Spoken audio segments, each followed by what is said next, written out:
If you want to make new floor shopping easier, come to O Street Carpet. Hi, I'm Steve Carper. Our flooring professionals can help you choose the best flooring for you, your family, and your budget. We eliminate the confusion.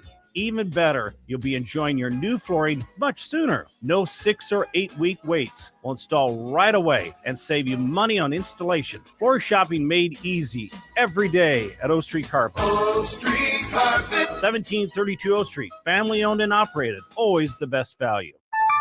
A business's phone is the lifeline to its customers and potential clients. That's why it's so important that you can take calls seamlessly from anywhere, whether you're on the road or in the office. Hamilton Business Technologies can help ensure your phone rings wherever you are. We can equip your headquarters and any of its locations with the right tools for smooth, professional call handling. As the official business IT partner of the Huskers, we know how to keep Nebraska businesses connected. Learn more at hamiltonisbusiness.com.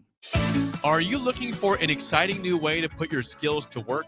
Explore new career options in the fintech industry at Currency, a Sandhills global company. We offer full-time positions in financial sales, compliance, operations, and other fields. We also offer a 4.5-day work week, an attractive benefits package, and opportunities for advancement. Put your motivation to work and grow with us at Currency. Visit gocurrency.com/careers to learn more.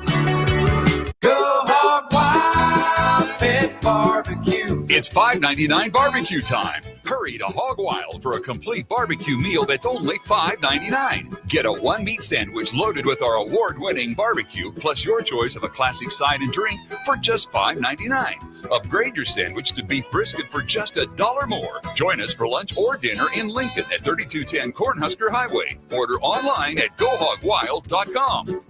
But don't be late, we close at 8. This is Lincoln's home for sports talk on the FM dial. Also online at theticketfm.com. On the internet, KNTK FM Firth, 93.7 The Ticket. Empower a child today with the Teammates Mentoring Program by building a relationship based on strengths and chart a brighter future 1 week at a time. Find out how you can be a mentor by visiting lincolnteammates.org. Become what you needed as a kid by joining the Teammates Mentoring Program today. This is your year to win way more than bragging rights. At Warhorse Casino, your love of the game could earn you serious cash. The Pro Football Frenzy is free to play with cash prizes all season long, like up to $1,000 weekly, with your chance at $1 million, all while earning tier points and comp points every time you place a sports bet. Only at Warhorse Casino. Wagers may only be placed on Nebraska-based teams when played outside the state of Nebraska. Must be 21 or older to gamble. Gambling problem? Call 1-833-BET-OVER. Rick Heyman here from Sauter Heyman Jewelers. I want to personally thank our great customers for voting us once again the best of Lincoln. At the same time, we're celebrating our 120th year in business in the great state of Nebraska. You can count on Sauter Heyman for the very best quality, value, and customer service. When it comes to your jewelry needs, visit us at South Point, Grand Island, and the Outlet in downtown Lincoln. Visit us today at sauterheyman.com, and thank you for your continued trust after all these years. It's the holiday season. Time for work parties, friend get-togethers, and family gatherings, which means lots of eating. Maybe you think you've perfected your holiday meals, and maybe you have no idea where to even start. Let's fix that right now. No holiday party is complete without Führer's cheese spread. It goes well with any type of cracker, pretzels, apples, chili, vegetable, chips, and of course, it's perfect to pair with wine or beer. Holiday meals aren't complete until Führer's cheese spread is on the table. Find your own container at your nearest local grocery store today. Fall is here, and so are cooler temps, darker evenings, and slick roads. Is your vehicle ready for the change in seasons? At A1 Automotive, we've got you covered. From tire checks, brake inspections, batteries, and heater systems, we make sure your car is road ready for the Nebraska winters ahead. Don't wait until the first frost. Schedule your fall car care checkup today and drive with confidence all season long. A1 Automotive, always honest answers. With UBT, you've got total control over your money. Like Doug, who runs his game day tailgate like a well-oiled machine. I got burgers, brats, chicken, dogs, plus all the fixins. And with the UBT Go app, I can track my food spending from anywhere. Pro move. They don't call me Grill Sergeant for nothing. No matter your goals, UBT helps you feel good about reaching them. Union Bank and Trust. Member FDIC. The party is back on in Lincoln this fall, and there's no party like the A1 Automotive Ticket Tailgate pregame show. Join the whole ticket crew for 2.5 hours of pregame coverage before every home and away game this football season as they get you ready for the game. It's the A1 Automotive Ticket Tailgate pregame show at our downtown studio at 11th and O. Sponsored by Select Plumbing, Raising Cane's, Wall to Wall Wine and Spirits, Elway Power Sports of Lincoln, Currency, and the Kindler Hotel. Coming at you live from the heart of Lincoln, America. This is Old School, sponsored by the Mercado by Certified Piedmontese, Nebraska Football Hall of Famer Jay Foreman and Austin Orman. Old School with Foreman and Orman on 93.7 The Ticket and theticketfm.com. Welcome in. It is Old School 93.7 The Ticket and the Ticket FM. Indeed, Austin Orman here. Jay Foreman along before too long. Plan right now is Jay will be here on stream for hours 2 and 3 of the show. Until then, it's you and me hanging out for a while. 402-464-5685. If you got anything on your mind, that is our Starter Heyman Jewelers text line. You can also drop a comment on our Starter Heyman Jewelers live video streams. Would love to hear from you all show long. Today, as you might know, Fired Up Friday at the Mercado by Certified Piedmontese. They had a jalapeno popper burger on the docket for you today. It looks absolutely incredible. It sounds absolutely incredible. Could have been yours for just $17. Make the Mercado part of your lunch plans on Thursday and Friday. So Fired Up Thursdays at their 85th and Old Cheney location. They have Fired Up Thursday from 11 a.m. to 1:30, and then Fired Up Friday at the Mercado North at 84th and Havelock again, 11 a.m. till approximately 1:30. First come, first serve until they are sold out. But again, Fired Up Thursdays and Fired Up Fridays only at the Mercado by Certified Piedmontese. Couldn't thank them enough for everything they do for us here on the show. Should be a fun one when Jay comes around. We will certainly talk plenty of college football, plenty of college football coaching carousel in the NFL weekend that is to come over the Nebraska bye week. But you're stuck with me here for the first hour. Tom Chattel will join coming up around 3:30. But it's been a fun day talking baseball. Nick and I had a little bit of baseball chatter about 23 hours ago. I had a great chance to talk with Coach Lance Harvell of Nebraska baseball earlier today. That was a fun one-on-one hour with him from 11 to noon. But there's been more and more coming out in the realm of baseball. We'll talk some Shohei Ohtani a little bit later on in the show. But I do want to take this time to go over Team USA's World Baseball Classic roster. Got a couple more names announced for a really fun tournament. I'm glad they brought it back in the form that they did. That's going to take place in early March of 2026. World Cup, Schmerld Cup. How about the World Baseball Classic? Same sort of thing, 4 regions. Then they'll all meet to determine the ultimate winner after the pool play rounds are through. We have a number of names already committed for Team USA. Some of the first players in included the 3 highest American finishers in American League MVP voting. Aaron Judge, the AL MVP winner, Cal Raleigh, the American League MVP runner-up, and then Bobby Witt Jr., the 4th place finisher, are all committed to play for Team USA coming up in the 2026 World Baseball Classic. They've recently been joined by Paul Skeens, National League Cy Young winner. You also today add Corbin Carroll and Pete Crow Armstrong to the mix. Absolutely fantastic lineup so far for Team USA. Let's get into this here real quick. Nick and I didn't get a big chance to talk about it. Cubsker said, Cal Raleigh got snubbed, in all caps. Sorry for yelling. It's hard to say he got snubbed. It's just another win for the nerds, the math dorks out there. And not to say that, big man make ball go far isn't fun, right? Certainly for the denizens of Yankees fans out there, it's absolutely fun to see Aaron Judge win back-to-back American League MVPs. But man, for a guy that's case was really built on, look at his OPS plus compared to the numbers for Cal Raleigh being, 140 plus games as a catcher, a guy that set the all-time catcher home run record and switch hitter home run record and really propelled the Seattle Mariners to the brink of the World Series for the first time in far too long for that fan base. I completely get the case for Judge. As a hitter, he was on another level, on another planet compared to everyone else in the league this year, even a guy like Cal Raleigh. But Judge played a less premium defensive position, and he was injured. He wasn't around nearly as much for the Yankees as Cal Raleigh was. But he was so good in the reps that he did get that, according to the voters, that outweighed the cool factor of what Cal Raleigh was doing. Again, elevating the market like Seattle. The catcher home run record, the switch hitter home run record, seemed like every night there was something new that Cal Raleigh was doing to kind of blow our minds. So there were two right choices this year, just like there were two right choices last year between Aaron Judge and Bobby Witt Jr. Again, same sort of case being made last year. Aaron Judge, best in the league with the bat in his hands. Bobby Witt Jr., a more well-rounded player.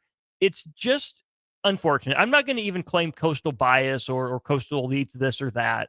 I mean, Aaron Judge, what he's done is he's basically been the best right-handed hitter in the last 100 plus years of baseball.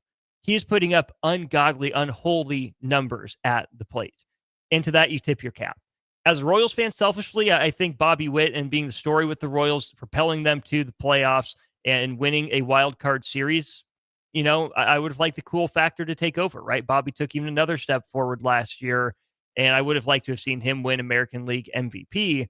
But okay, you give this one to Judge, but then the very next year, you get another really cool story in Cal Raleigh, elevating the Mariners beyond even where the Royals went in the postseason and the playoff picture in general, setting the records that I already mentioned. You know, maybe this is who Cal Raleigh is now. Maybe this is the best year of his career. I'm just a little surprised that we don't have the voter fatigue with Aaron Judge. We don't certainly have it with Shohei Ohtani. And we'll get to him, I think, a little bit later in the show. He needs his own segment. But, man, it just is a shame that Aaron Judge is so good with the bat that his prowess is overshadowing and taking some hardware away from other really deserving players, which isn't to say that Aaron Judge doesn't deserve it. It is to say, man, at some point, can't the cool stuff win one? You know, the incredible statistics and the cool story better than just the incredible statistics? I don't know. I've gotten a little disillusioned with stuff like that because sometimes it feels like, oh yeah, these awards are vibes based, they're narrative based, and you know, it doesn't matter what your stats are. If you have the general, you know, zeitgeist behind you, you got a chance to win. And then sometimes you see things like Aaron Judge, you're like, oh, well, I guess he's good enough. You just look at the numbers and that's enough. I hope the writers actually, you know, sat down and went over the case for both players and didn't just go, hey, look, here's the best hitter in baseball. He's got to be the most valuable player in the American League, which certainly is a fine argument, but I hope there was more work put into it than simply that, because, you know, best hitter for a part-time at best center fielder / right fielder / DH compared to essentially a full-time catcher with a few days off at DH. I think some of that deserves to be factored in. I do think that you have to blend the hard evidence of the numbers and some of the advanced numbers as well with some of those softer factors like the park environment, like the state of baseball, really, and seeing a guy like Cal Raleigh really burst onto the scene. That's got to be weighed into consideration as well. So congrats to Aaron Judge for winning it. I'm a little bummed by it, even if I completely understand it. Either way, both guys will be on Team USA for the World Baseball Classic, certainly hitting in the top half of that order. Again, a pretty incredible first 5 players committed to Team USA. The 2 new ones today, Corbin Carroll and Pete Crow Armstrong. You have Aaron Judge, Cal Raleigh, and Bobby Witt Jr. in the fold as well. Only one pitcher on the roster so far, and that's Paul Skeens, your National League Cy Young winner. Pretty big get for Team USA in that front. But it did get me thinking through, okay, well, who else could round out the roster? So we can just take this positionally, and you can give me your thoughts as well, 402-464-5685. At first base, I think there are a few options. Pete Alonso comes to mind, a guy that's been there, done that before. Paul Goldschmidt, potentially, but I think he's probably aged out at this point, which is where I would like to see, say, Matt Olson get the call and step up for Team USA over at first base, or maybe even Nick Kurtz, the Rookie of the Year from the Oakland Athletics. That would be a big spot to thrust that young man onto the stage in. which is where I think Matt Olson would probably get the nod. But if you're going to go for youth and upside in a tournament like the World Baseball Classic, if Matt Olson says no or isn't on the fence, you've at least started conversations with Nick Kurtz. I think that would be a really interesting addition to the Team USA lineup if it's either one of them. Second base is fascinating as well. I mean, a guy like Bryson Stott comes to mind. Jeff McNeil has been there for Team USA. What if you get Captain America Trey Turner back and ask him to play second base for Team USA, right? The veteran leadership, the guy that's been there and come through in the big moments for Team USA. Could you put Mookie Betts on the roster as that utility guy where he could play the outfield, given how he started his Major League Baseball career, but has also played the infield? Maybe it's too much to ask Mookie Betts to learn to play second base over the course of this tournament. But either way, I think that's a guy that Team USA would really appreciate having on the roster. The other outfielders that come to mind as I bring up Mookie Betts, you can think about a guy like Jarren Duran potentially, although who knows how interested he will be, given that his name has popped up in some, pretty consistent trade rumors. You think about Kyle Tucker. Is that a guy that would want to, maybe rehab some of his value by putting on a good show for Team USA in the World Baseball Classic? My gut tells me he's already signed before that, but after the year he had this year, hampered a little bit by injuries, that startling underperformance in the mid to late season swoon. Is that a guy that wants more reps against live pitching to help him work through some of these issues? And then a guy that really came to mind for me is Wyatt Langford. Younger guy who quietly put up a pretty darn incredible year for the Texas Rangers. One of my favorite guys to watch in baseball. Can play a little bit of center, probably in a corner long term. Great bat speed, well-rounded sort of player. I would really like to see Wyatt Langford as one of the options for Team USA there in the outfield. We'll pop back then to the infield here. Nolan Arenado's been around the block. Is he a candidate? Corey Seager, could he move off of shortstop? I mean, in just over 100 games, the man put up 6 wins above replacement this year.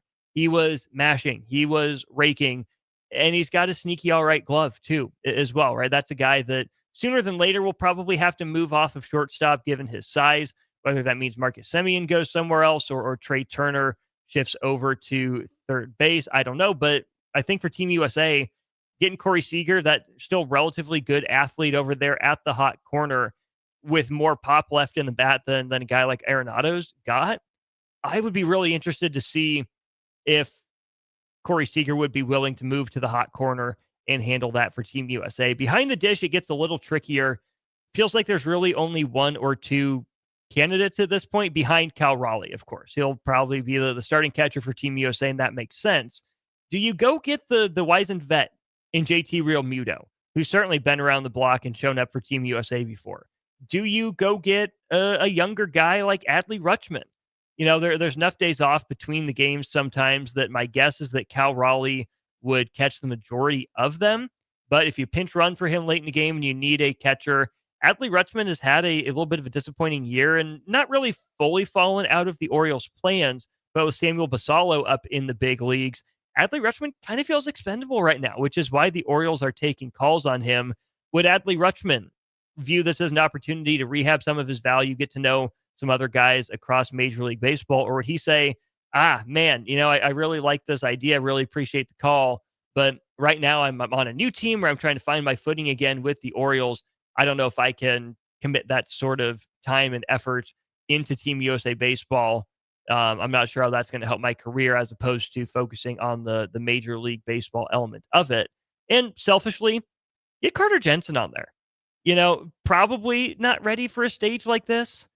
But man, if you need a backup catcher and you think Realmuto's too old and Adley Rutschman says no, selfishly as a Royals fan, seeing a young gun like Carter Jensen get a shot, the dude has raked at every level relative, especially to his age, where he's been young for his level pretty much every year. He's been ahead of schedule. That would be a great opportunity, I think, for him and for the Royals to put him in that sort of competitive environment. Bobby Witt Jr. will be around and actually playing this time at shortstop as opposed to just being brought in off the bench. But I really think that would be an interesting name to watch. We do have to fill out a little bit of a rotation here. So with Paul Skeens likely getting the ball in game one for Team USA, Tarek Skubal. Is that a guy who in 2026, ahead of maybe the biggest season of his career, will he, after back-to-back Cy Youngs, want to put on the Superman cape and run out there for Team USA? Some of that, I think, depends on his contract status. I think Tarek Skubal is a guy that would obviously benefit Team USA on the mound. He's been one of, if not the best pitchers in the sport for a couple years now. But if he's still without that long-term deal that he wants, is it worth it to Tarek Skubal to put those extra miles and innings on his arm while he's already in his 30s, finally waiting for that one big contract that he's likely to get? I think he'd be good for Team USA. I'm not sure if he commits or goes for it.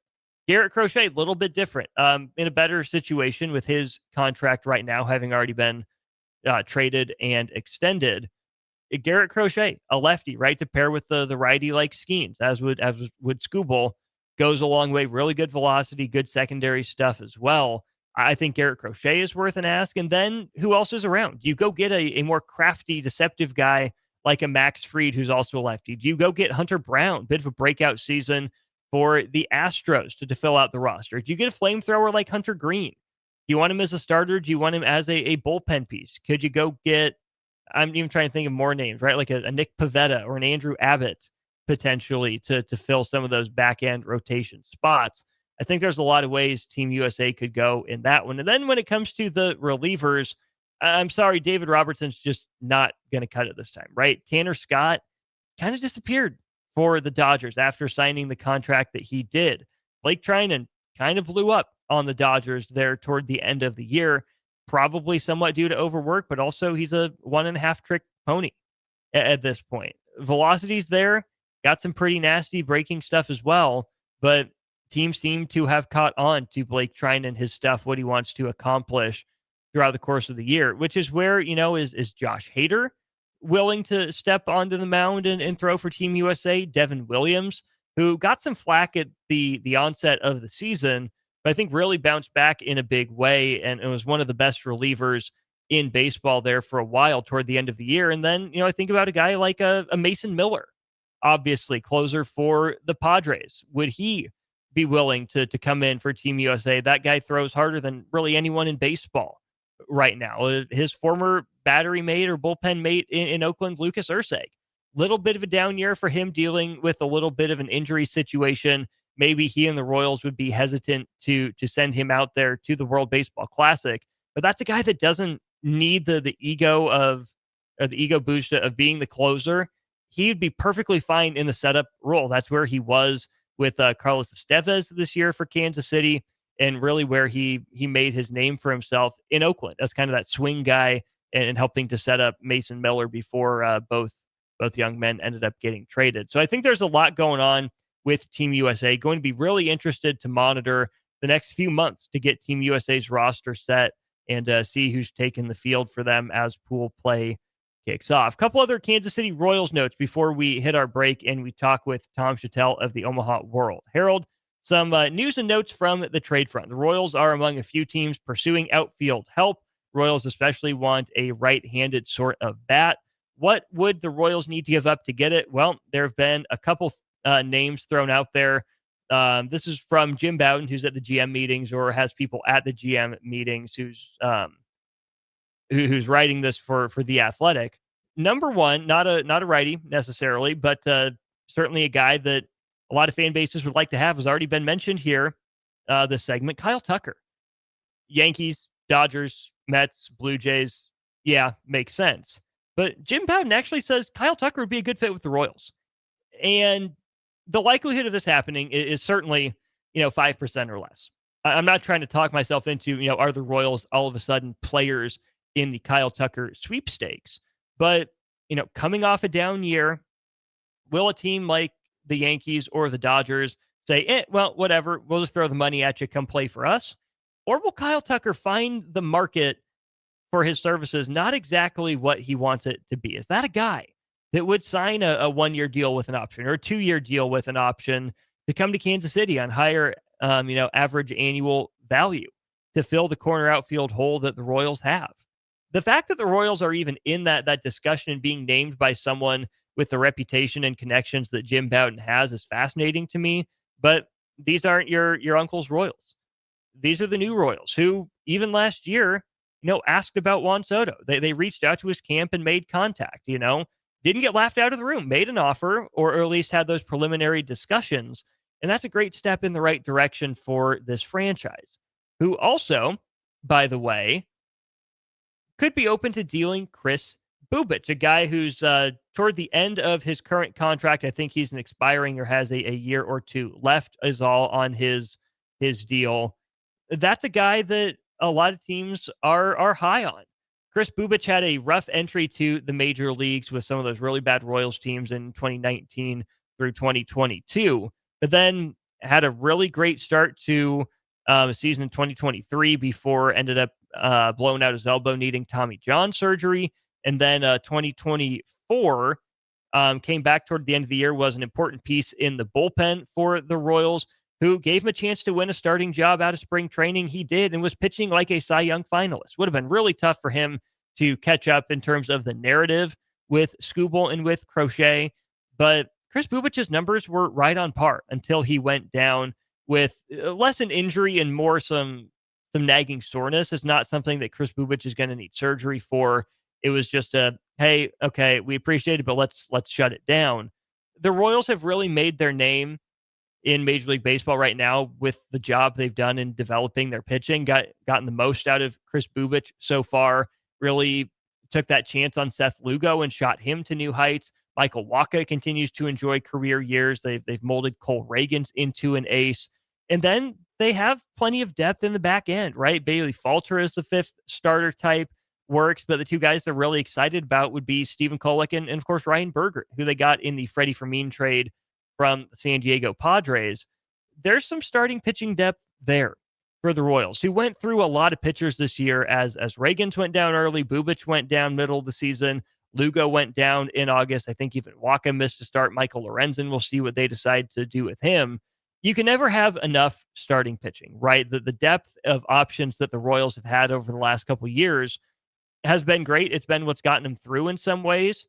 But if you have 7 or 8 starters and you hope and assume that your health is going to bounce back to an average number of injuries that won't be long-term, you don't love to part with one of your guys in Kris Bubic, who's an organizational draft pick who's developed entirely in your system. But the offense needs more help than the pitching does. If you can trade from a talent surplus and shore up a talent deficit like the Royals badly need to do for the sake of their lineup, it might. Oh, Noah Cameron. Duh. How would I forget Noah Cameron, right? I mean, that guy's going to start the year in the rotation next year. 23-12. Really appreciate that as well. Fourth place finisher in American League Rookie of the Year voting as well, which that's almost as much of a snub as Bobby Witt Jr. being fourth in the MVP voting, if you ask me. But yeah, I mean, shoot, you're developing pitchers in the minor league level and matriculating them to the bigs. You're getting guys at the major league level in the mid-tier free agency or lower and giving them new weapons and helping them to career best years.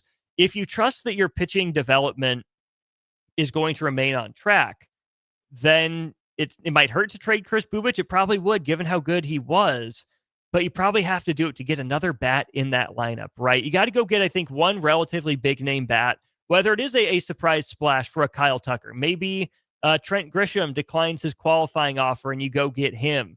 I've seen Gleyber Torres thrown out there as an option at second base for the Royals. Bo Bichette, right, is going to have a market, but could the Royals find Bobby Witt Jr.'s double play partner for years to come, or at least the next handful of years in Bo Bichette? Go to spend for him. The Royals have options, right? I don't think it's going to be enough for them to simply bring Mike Yastrzemski back and call it good. Whether it's one of those names I mentioned that the Royals would add to their lineup, whether they swing a trade for, say, Joe Adell or Taylor Ward from the Angels, they've been long linked to that.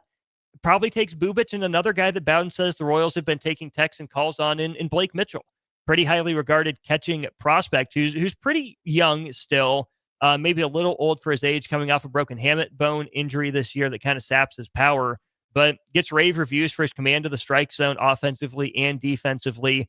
Good athlete, good arm, certainly power potential. He's been shown off a little bit down there in Arizona Fall League, sent the surprise Saguaros, to the Fall League championship with a couple of clutch swings. So if it's Bubic and Mitchell for Jaron Duran, I'm not necessarily against that as a Royals fan. I think that'd be really interesting and do a lot to help the Royals take the next step. We'll get off baseball. We'll talk some Husker football and some Husker basketball. We got Tom Chattel of the Omaha World Herald. Wasn't able to catch up with him on Monday. We'll give him a call. Be back to chat some Huskers next year on Old School. You're listening to Old School with Jay Foreman and Austin Orman. Download the mobile app and listen wherever you are on 93.7 The Ticket and theticketfm.com. This is your year to win way more than bragging rights. At Warhorse Casino, your love of the game could earn you serious cash. The Pro Football Frenzy is free to play with cash prizes all season long, like up to $1,000 weekly, with your chance at $1 million, all while earning tier points and comp points every time you place a sports bet. Only at Warhorse Casino. Wagers may only be placed on Nebraska-based teams when played outside the state of Nebraska. Must be 21 or older to gamble. Gambling problem? Call 1-833-BET-OVER. Are you looking for an exciting new way to put your skills to work? Explore new career options in the fintech industry at Currency, a Sandhills global company. We offer full-time positions in financial sales, compliance, operations, and other fields. We also offer a 4.5-day work week, an attractive benefits package, and opportunities for advancement. Put your motivation to work and grow with us at Currency. Visit gocurrency.com/careers to learn more. A lot of businesses say they're family focused, but when tough situations in life arise, the business wants anything but your best interests. James Enterprise Incorporated is hiring, and they will always treat their employees like family, just as they do their customers. James Enterprise Incorporated is hiring Class A and B CDL drivers, a shop tech, and a diesel mechanic. If you're looking for a career with a company that goes above and beyond to value you and your family, apply today at jamesenterpriseinc.com or call 402-432-6740. Fall is here, and so are cooler temps, darker evenings, and slick roads. Is your vehicle ready for the change in season? At A1 Automotive, we've got you covered. From tire checks, brake inspections, batteries, and heater systems, we make sure your car is road ready for the Nebraska winters ahead. Don't wait until the first frost. Schedule your fall car care checkup today and drive with confidence all season long. A1 Automotive, always honest answers. Are you tired of your usual barbershop experience? Stop into Scissors and Scotch today. I know what you're thinking. Drink during a haircut? Don't worry. First comes the precision cut from one of their experienced barbers, followed by your complimentary cocktail in their upscale lounge. Scissors and Scotch blends your old school barber feel with your favorite watering hole. And now you can earn $10 off by simply mentioning the ticket. And if you're an existing member, still mention the ticket for an exclusive offer. Offer valid at Lincoln location only. Scissors and Scotch, located just south of 30th and Yankee Hill, and online at lincoln.scissorscotch.com. From the chant of Husker Power to Allo Fiber powering your home and Husker Nation, Allo is the teammate you can trust. Whether you're streaming at home with Allo Internet, watching on the go with DirecTV through Allo, or checking stats and scores on Allo Mobile, Allo keeps you in the game. Bench the other guys and team up with the official internet, TV, and mobile partner of the Huskers. Go Gig Red. Visit allofiber.com/Husker Radio. It's the holiday season. Time for work parties, friend get-togethers, and family gatherings, which means lots of eating. Maybe you think you've perfected your holiday meals, and maybe you have no idea where to even start. Let's fix that right now. No holiday party is complete without Führer's cheese spread. It goes well with any type of cracker, pretzels, apples, chili, vegetable, chips, and of course, it's perfect to pair with wine or beer. Holiday meals aren't complete until Führer's cheese spread is on the table. Find your own container at your nearest local grocery store today. Midwest Bank is hosting our annual Thanksgiving food drive, partnering with local Lincoln schools to provide Thanksgiving dinners to families in need. We hope to provide meals for more than 120 families in our community this year. You can help by dropping off a donation at either Midwest Bank location, 7001 Pioneers Boulevard or 2655 Jamie Lane. Any donation is greatly appreciated. Your community, your bank, Midwest Bank, member FDIC.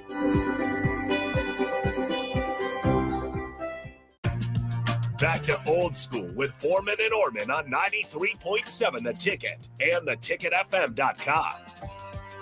That's right. Welcome back in. It is Old School here on The Ticket.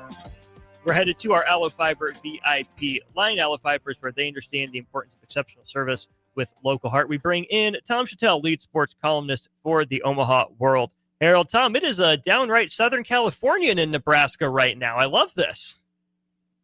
Yeah, it always makes me nervous about what might be coming next, but I'll take it. I'll take it right now. We take it while we've got it. It's a bye week for football, and you recently wrote a nice piece about Captain America. No, not Steve Rogers, but Nebraska's version of Captain America in Fred Hoiberg. Tom, what's got your attention with this Nebraska basketball team here now in year 7 of Fred Hoiberg early on? Well, the comfort level of the coach is always important, and I think he's more comfortable with this kind of team than he's ever had in Nebraska. It's his kind of team. When his teams have been at its best, he's had that big man who's almost like a point guard out front, and he's got shooters, and he's got more. A couple of years ago when they went to the tournament, he basically just had one reliable shooter in Casey. But I think now they've got. I mean, he says 5 guys. It's going to be interesting to see.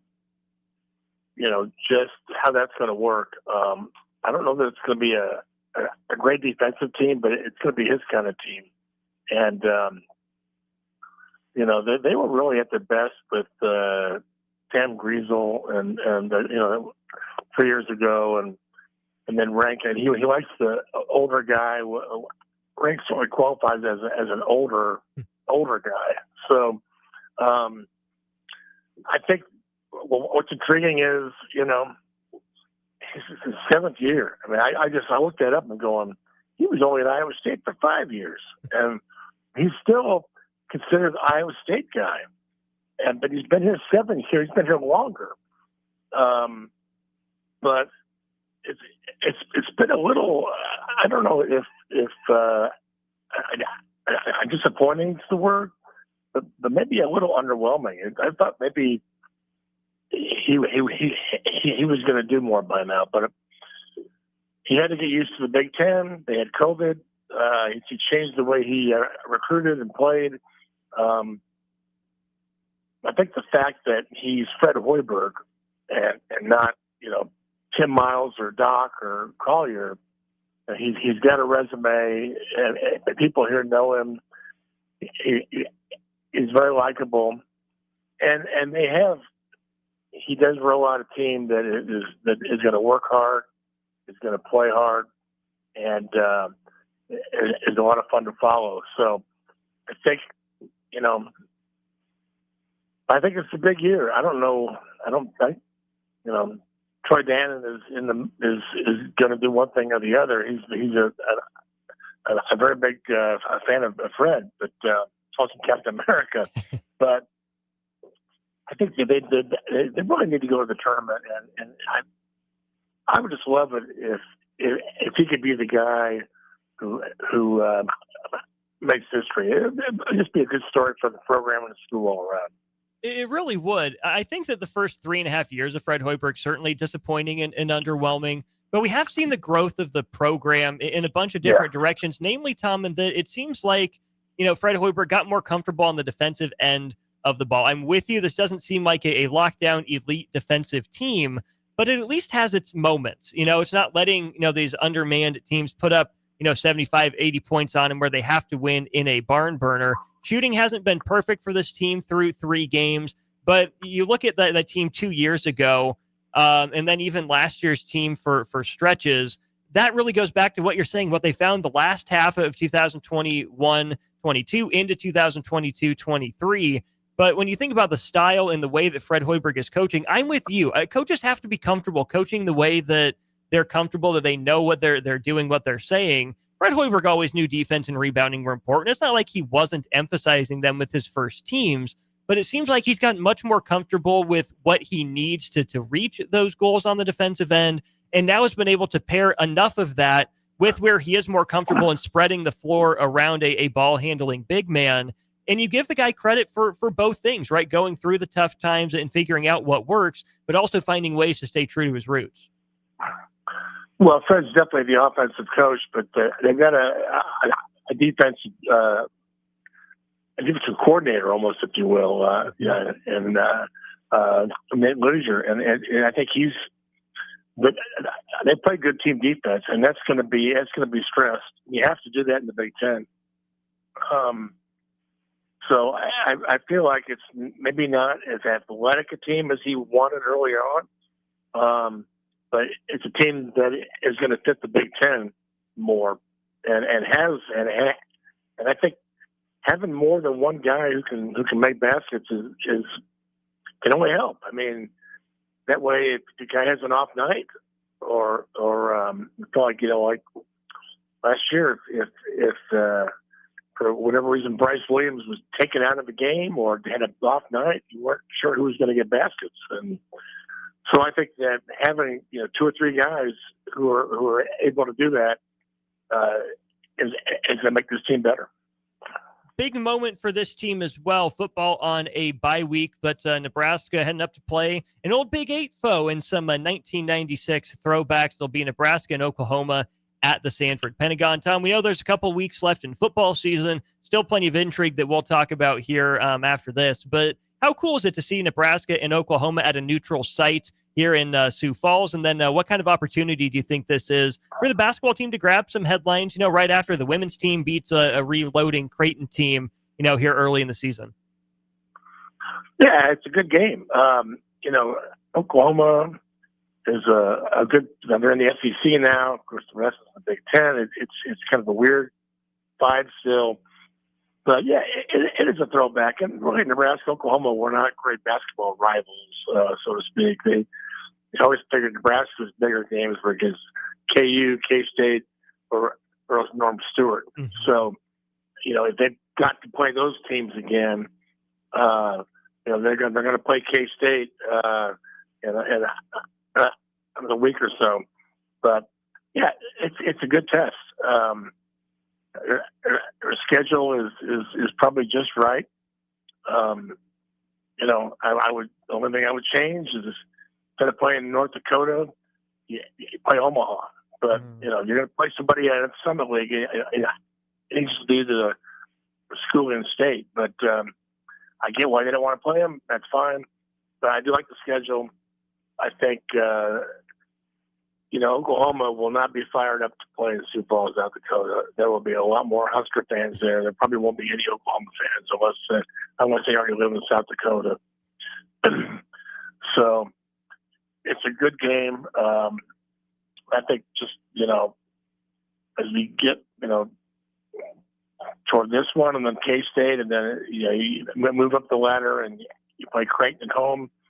I can't wait for that Creighton game. It's going to be who makes the most shots, literally. The teams are going to be kind of a mirror image. So that on a Sunday afternoon, first weekend in December is going to be great. So, and then you get right into the Big Ten season. So, and the Big Ten looks to be good, not great.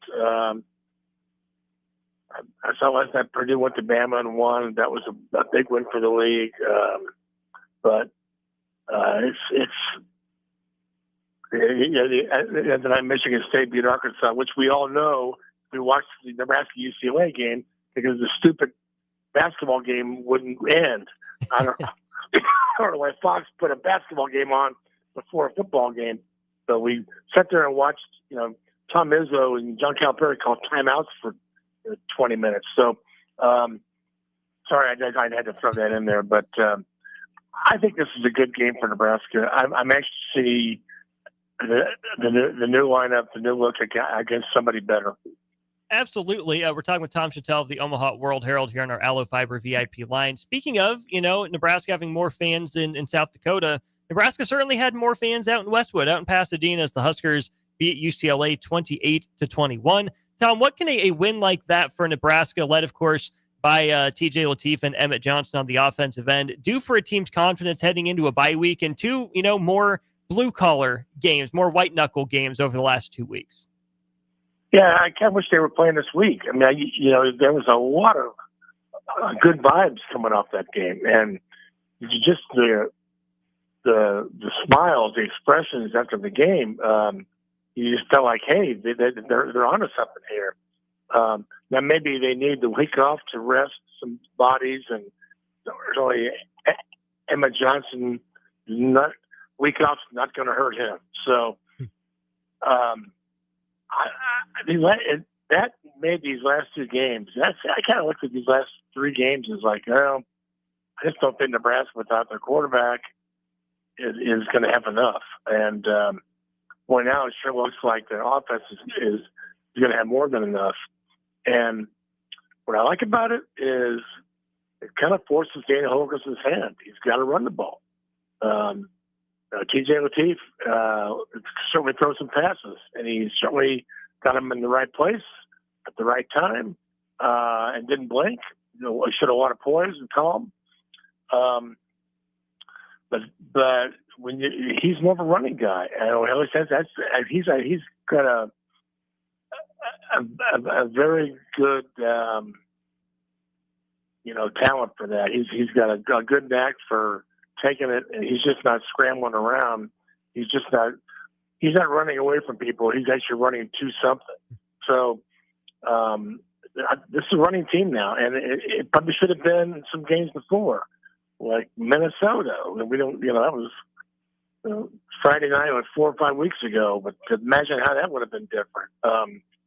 But I'm anxious to see TJ go on the road to Penn State. Can be kind of interesting. I'm interested to see Penn State tomorrow. They laid it all out there against Indiana, and that was a very emotional game, and they lost very gut-wrenching way. So they go to East Lansing tomorrow. What's that going to be like? Michigan State is not in and they just got news this week. They got hit by the NCAA. But I don't know what kind of Penn State we're going to see next week. It's going to be senior day. We don't have a game time yet. But you got to think that's a game where Nebraska plays well and gets Emmett going with the quarterback run game. The quarterback running makes the running back that much better. And those occasional passes, you got to watch for the wheel route now, and the heaven forbid a screen pass that scores. I mean, it was just a fun night. So then Iowa, if TJ's got this thing, I'm anxious to see if he's got a little spark, if there's something going on here. Can he do it again? If he can do it twice, and he come home and give Iowa problems at home. I mean, it's the last three games seem to be like kind of a march to the end, and now I think there's a lot more. There's a lot more going on here. Nebraska sits at 7-3 right now, heading into the last two games, of course, off tomorrow before going to Penn State and Iowa. Tom, what would it tell you about this program in the direction it's headed under Matt Rule if Nebraska is able to pick off another win here in the next, 2 weeks from today? Well, I'd like to see it just to make up for. I mean, they could be USC. I mean, my goodness. I think if Dylan had stayed healthy, I think that the way that they were moving the ball, they were playing with confidence on offense, and the blackout crowd, the whole thing. I think that they would have found a way to win that game. And certainly, Minnesota is one that they should have had. So, like they should have had. I mean, they should have played better and given themselves a better chance to win that game. So yeah, I don't look like it. Like are they turning a corner? They're in some ways they're going to make it up for a couple of things, but if they could win another game and get to 8, it would just validate the progress. Yes, there has been progress. Ultimately, the progress is measured up on a scoreboard, and so yeah, if they could win another game, and I think it would change the vibe of the whole season. And people were kind of looking at it like, well, who did you beat? What did we really do this year? The special teams were much better. But see, I'm curious about that. The defensive line and the offensive line looked better running the ball. My goodness. The defensive line is young guys. Are they kind of coming into their own? Did they just get the right matchup with UCLA, or is there something going on here? So I think that there's a lot of vibes. Boy, if they could win out, I'm not saying they are.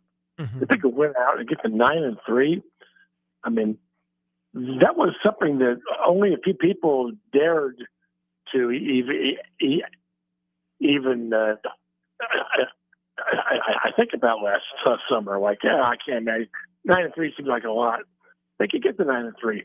Got to play well to do it, but that would be a whole. And then if TJ Lateef goes 3-0, with wins over Penn State and Iowa and UCLA, we're going to be talking about the quarterback race next year. It sure would be. I mean, we talk about a complete flip of November from 1-3 last year to 3-1 this year. That would also be a huge mark in the right direction. And Tom, we know you're an offensive line guy and Emmett Johnson guy as well. You mentioned the Penn State-Indiana game, that throw to Omar Cooper kind of felt like Fernando Mendoza's Heisman moment. It hasn't stopped Nebraska from really pushing Emmett Johnson for Heisman. I think it's, really far-fetched at this point. I can appreciate Nebraska doing it because, hey, it's your guy. You got to find your way to promote him. But to me, the only way Emmett Johnson makes it a legitimate conversation, I know his stats, I know his numbers and what he's meant to Nebraska. But, man, if Emmett Johnson can run for 250 yards or more over the next 2 games for Nebraska and help lead him to wins, I don't think he gets to New York, but I think he at least gets some down ballot love in that case. Here, at this point, the things that they need to get Emmett is the Doak Walker Award for the best running back, which is the running back Heisman. And by the way, the running back is almost sort of a lost, not a dying breed, but it's not what it used to be. There have only been 3 running backs that won the Heisman in the last 25 years. Reggie Bush, who was kind of an all-everything kind of guy, played for a national champion. Mark Ingram, Alabama, and Derrick Henry, Alabama. So these guys were on the best teams in the country, these running backs. So running backs don't win the Heisman much anymore. It's become a quarterback award. Nebraska's not going to play the kind of games that you need to win the Heisman. You got to play at the highest levels, or you need to run for like 2,500 yards, do something unusual. He's not going to do either one of those. But to me, the story here isn't that. The story is Nebraska is showing a willingness to put him out there. And they've got a campaign going overnight. And I love that. I mean, it just shows me that, okay, Nebraska may not be in a national conversation, but they're not afraid to act like they belong in it. They're not afraid to put their guy in there. And I love that. There weren't a lot of coaches over the years in Nebraska who would have done that. I could know a couple who probably were not very into that. But Matt Rule is all about that, and I love that. So to me, the story is Nebraska has got a campaign going, and they put it together overnight. They're trying to be very aggressive for 7-3 team, and I just love it. I think it's get Emmett to come back next year. He's going to go into the season as one of the guys in the Big Ten and one of the running backs in the country. So I'm sure there are the NIL phone calls, the NIL phone lines are going overtime trying to make sure that he comes back. That's the story. You can read about it at omaha.com, where you hear from lead sports columnist for the Omaha World Herald, Mr. Tom Chattel. Also, weeknights here on 93.7 The Ticket, the Husker Football Hour with Tom Chattel. Tom, thanks for making time here on a Friday. I hope to talk to you again Monday, see what Matt Rule has to say. Really appreciate your time, Tom. Thanks, Austin. Have a great weekend. That's Tom Chattel again with us on our Allo Fiber VIP line. Allo Fiber is where they understand the importance of exceptional service with local heart. Short segment, then we bring in Husker Hall of Famer 8-year NFL vet Jay Foreman for the rest of the show. That's ahead on Old School. Watch Old School live on Facebook, YouTube, or Twitch. Old School with Foreman and Orman on 93.7 The Ticket and theticketfm.com. Go Hog Wild Pit Barbecue. It's $5.99 barbecue time. Hurry to Hog Wild for a complete barbecue meal that's only $5.99. Get a one-meat sandwich loaded with our award-winning barbecue, plus your choice of a classic side and drink for just $5.99. Upgrade your sandwich to beef brisket for just $1 more. Join us for lunch or dinner in Lincoln at 3210 Cornhusker Highway. Order online at GoHogWild.com. But don't be late, we close at 8. This is your year to win way more than bragging rights. At Warhorse Casino, your love of the game could earn you serious cash.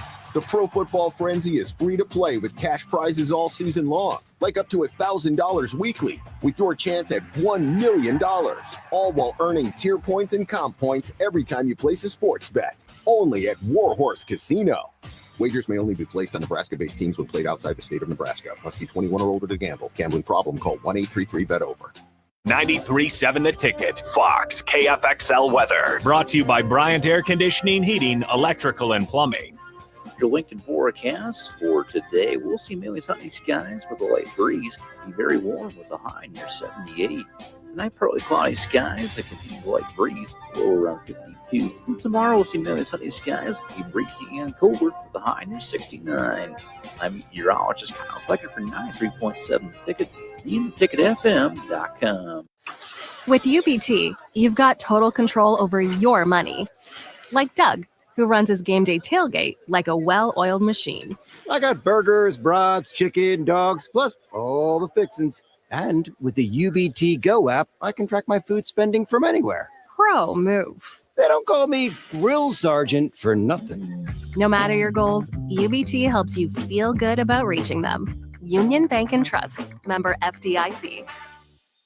Attention all Wings fans. Buffalo Wings and Rings has daily specials that will make you want to stop in on all days of the week. Kids eat free on Mondays, and on Tuesdays, enjoy 40% off boneless or traditional wings at a price that makes the whole family happy. And come back on Wednesdays for $1.39 chicken tenders all day long. Get to Wings and Rings today, 68th and O, or in Williamsburg Village.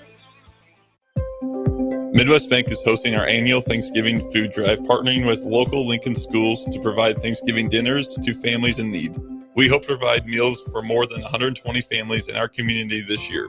You can help by dropping off a donation at either Midwest Bank location, 7001 Pioneers Boulevard or 2655 Jamie Lane. Any donation is greatly appreciated. Your community, your bank, Midwest Bank, member FDIC. I'm Kirk Herbstreit, and today I'm eating Raising Cane's. I want a solid bench of 4 chicken fingers, crinkle-cut fries with Texas toast. Now back to you, Todd. So the usual. Make Raising Cane's part of your game day lineup. Start your Sundays off right with Jeff and Nicole Essink on Fitness Fanatics. Jeff and Nicole discuss health and wellness, how to achieve fitness goals, and more through the life of gym owners and gym goers. It's Fitness Fanatics from 9 to 11 a.m. on Sundays on 93.7 The Ticket and theticketfm.com. Empire Netting and Fence delivers top-quality netting and fence solutions. From major sports venues to backyard installs and everything in between, coast to coast. We take on tough jobs with grit, integrity, and a strong commitment to safety. Empire is growing, and we're hiring motivated people ready to grow with us. We build each other up, and we're building something big. Think you've got what it takes? Apply now at empire-fence.com. That's empire-fence.com. Back to Old School with Foreman and Orman on 93.7 The Ticket and theticketfm.com.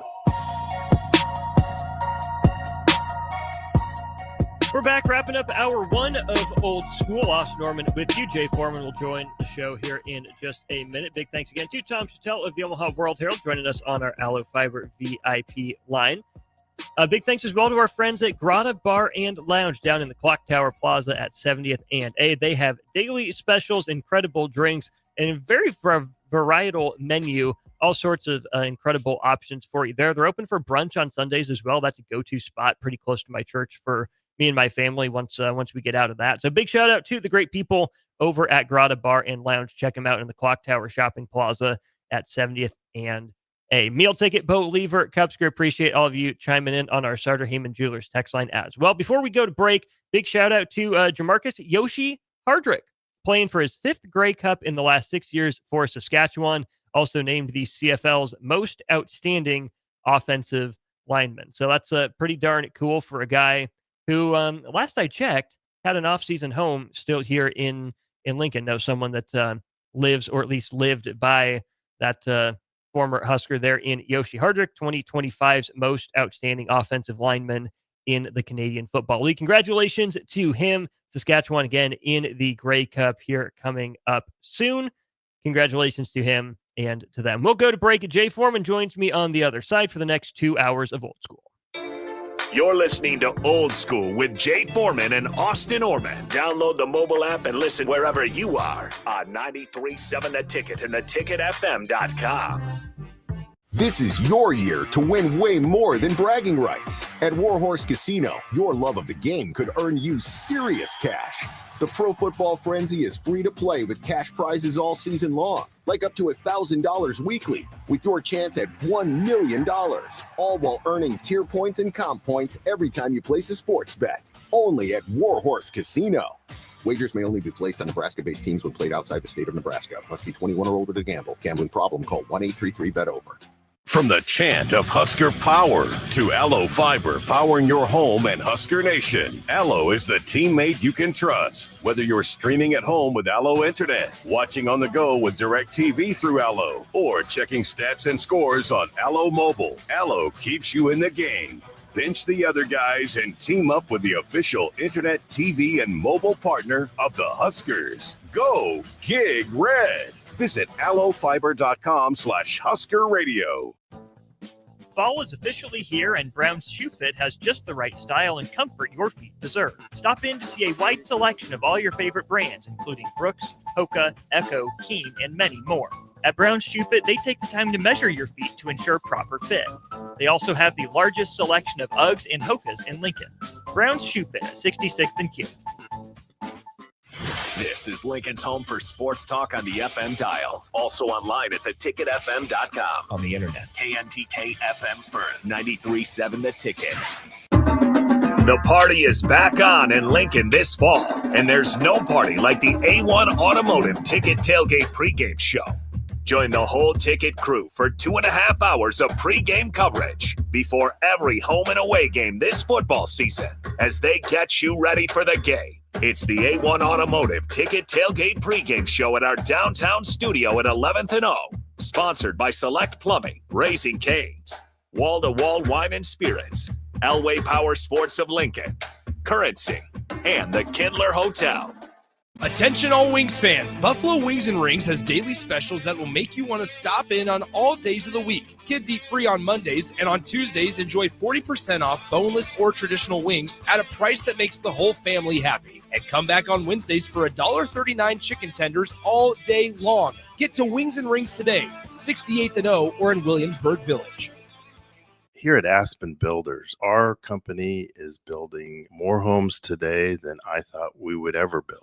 Bob Benish is the founder and president of Aspen Builders, online at aspenbuildersinc.com. You know, I am just shocked at how strong our market is here in Lincoln and at Aspen Builders. We're probably helping people right now more than ever get into a new home. We've been able to find pieces of ground we can develop affordably and keep our lot prices down a little bit. I think with our volume discounts and our office staff, 35 years of experience, we figure out a plan that's going to work great for you. We make it perfect. We make it fit your price range. All of this is part of the reason we're so busy. Make your dream home a reality and call Aspen Builders at 423-6811. Online at aspenbuildersinc.com. Your home is waiting at Aspen Builders. If you're seeking a career with a growing company, Gaina Trucking and Excavating is hiring and looking for additions to their team. Gaina Trucking has a strong team culture, competitive pay, 401ks, and benefits like health, dental, and vision. Drivers are guaranteed 40 hours per week, even in the winter months, and are home every night. Start your career today at Gaina Trucking and Excavating, a Apply today at gainatrucking.com.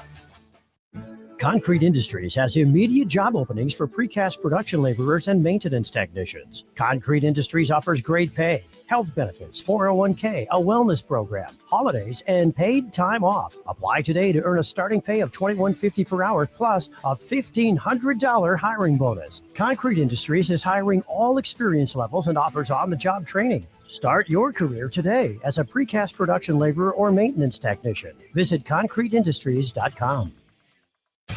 This Black Friday, it is time to hit your goals before the new year even starts. At Farrell's Extreme Body Shaping, get 40% off our next 10-week challenge, plus 6 weeks for free to kickstart your fitness journey. Start training December 1st with kickboxing, strength training, and personalized nutrition. So when our official challenge begins January 10th, you're already ahead of the game. Spots are limited. Don't wait for January to make your resolution. Start strong now. Visit fxbeatlincoln.com or stop by one of our 2 locations at South 40th and Yankee Hill or North 70th and Vine. Farrell's Extreme Body Shaping. Stronger starts here. Big box stores are tempting for buying equipment for your high schooler in sports or for yourself in your sports leisures. But buying new is awfully expensive. Why not go somewhere with new and used options? Play It Again Sports is quality, slightly to gently used equipment, and 50% of their inventory is actually new equipment. And it's more than baseball, softball, and golf. They also have equipment for disc golf, fitness, hockey, and more. Plus, they're always buying products. Bring your gear you're done with and get trade money on the spot. Play It Again Sports at 48th and Vine. Coming at you live from the heart of Lincoln, America. This is Old School, sponsored by the Mercado by Certified Piedmontese. Nebraska Football Hall of Famer Jay Foreman and Austin Orman. Old School with Foreman and Orman on 93.7 The Ticket and theticketfm.com. That's right. Welcome in hour 2 of Old School 93.7 The Ticket and theticketfm.com. Austin Norman with you at 1040 O Street. Travel in the world. It's Husker Hall of Famer, 8-year NFL vet, Jay Foreman. Jay, good tidings. Good afternoon. How are you? Good afternoon, my octoroon. What's popping? Oh, there's lots popping. It's a Friday in Lincoln. It's a busy sports time of the year. We have much to get to, including how close is the city of Charlotte to renaming Myers Park into May Park after the way Drake May continues to play? Well, if you ask my oldest, she would say no, because she's mad at Drake May from when he won the ACC Player of the Year, and then they lost to Clemson in the ACC championship, and they both attended Myers Park. So she was like, Drake May didn't handle his business and live up to his billing. But Drake May he's I wouldn't say defying all odds, but he is definitely out kicking his coverage and proving a lot of the naysayers wrong.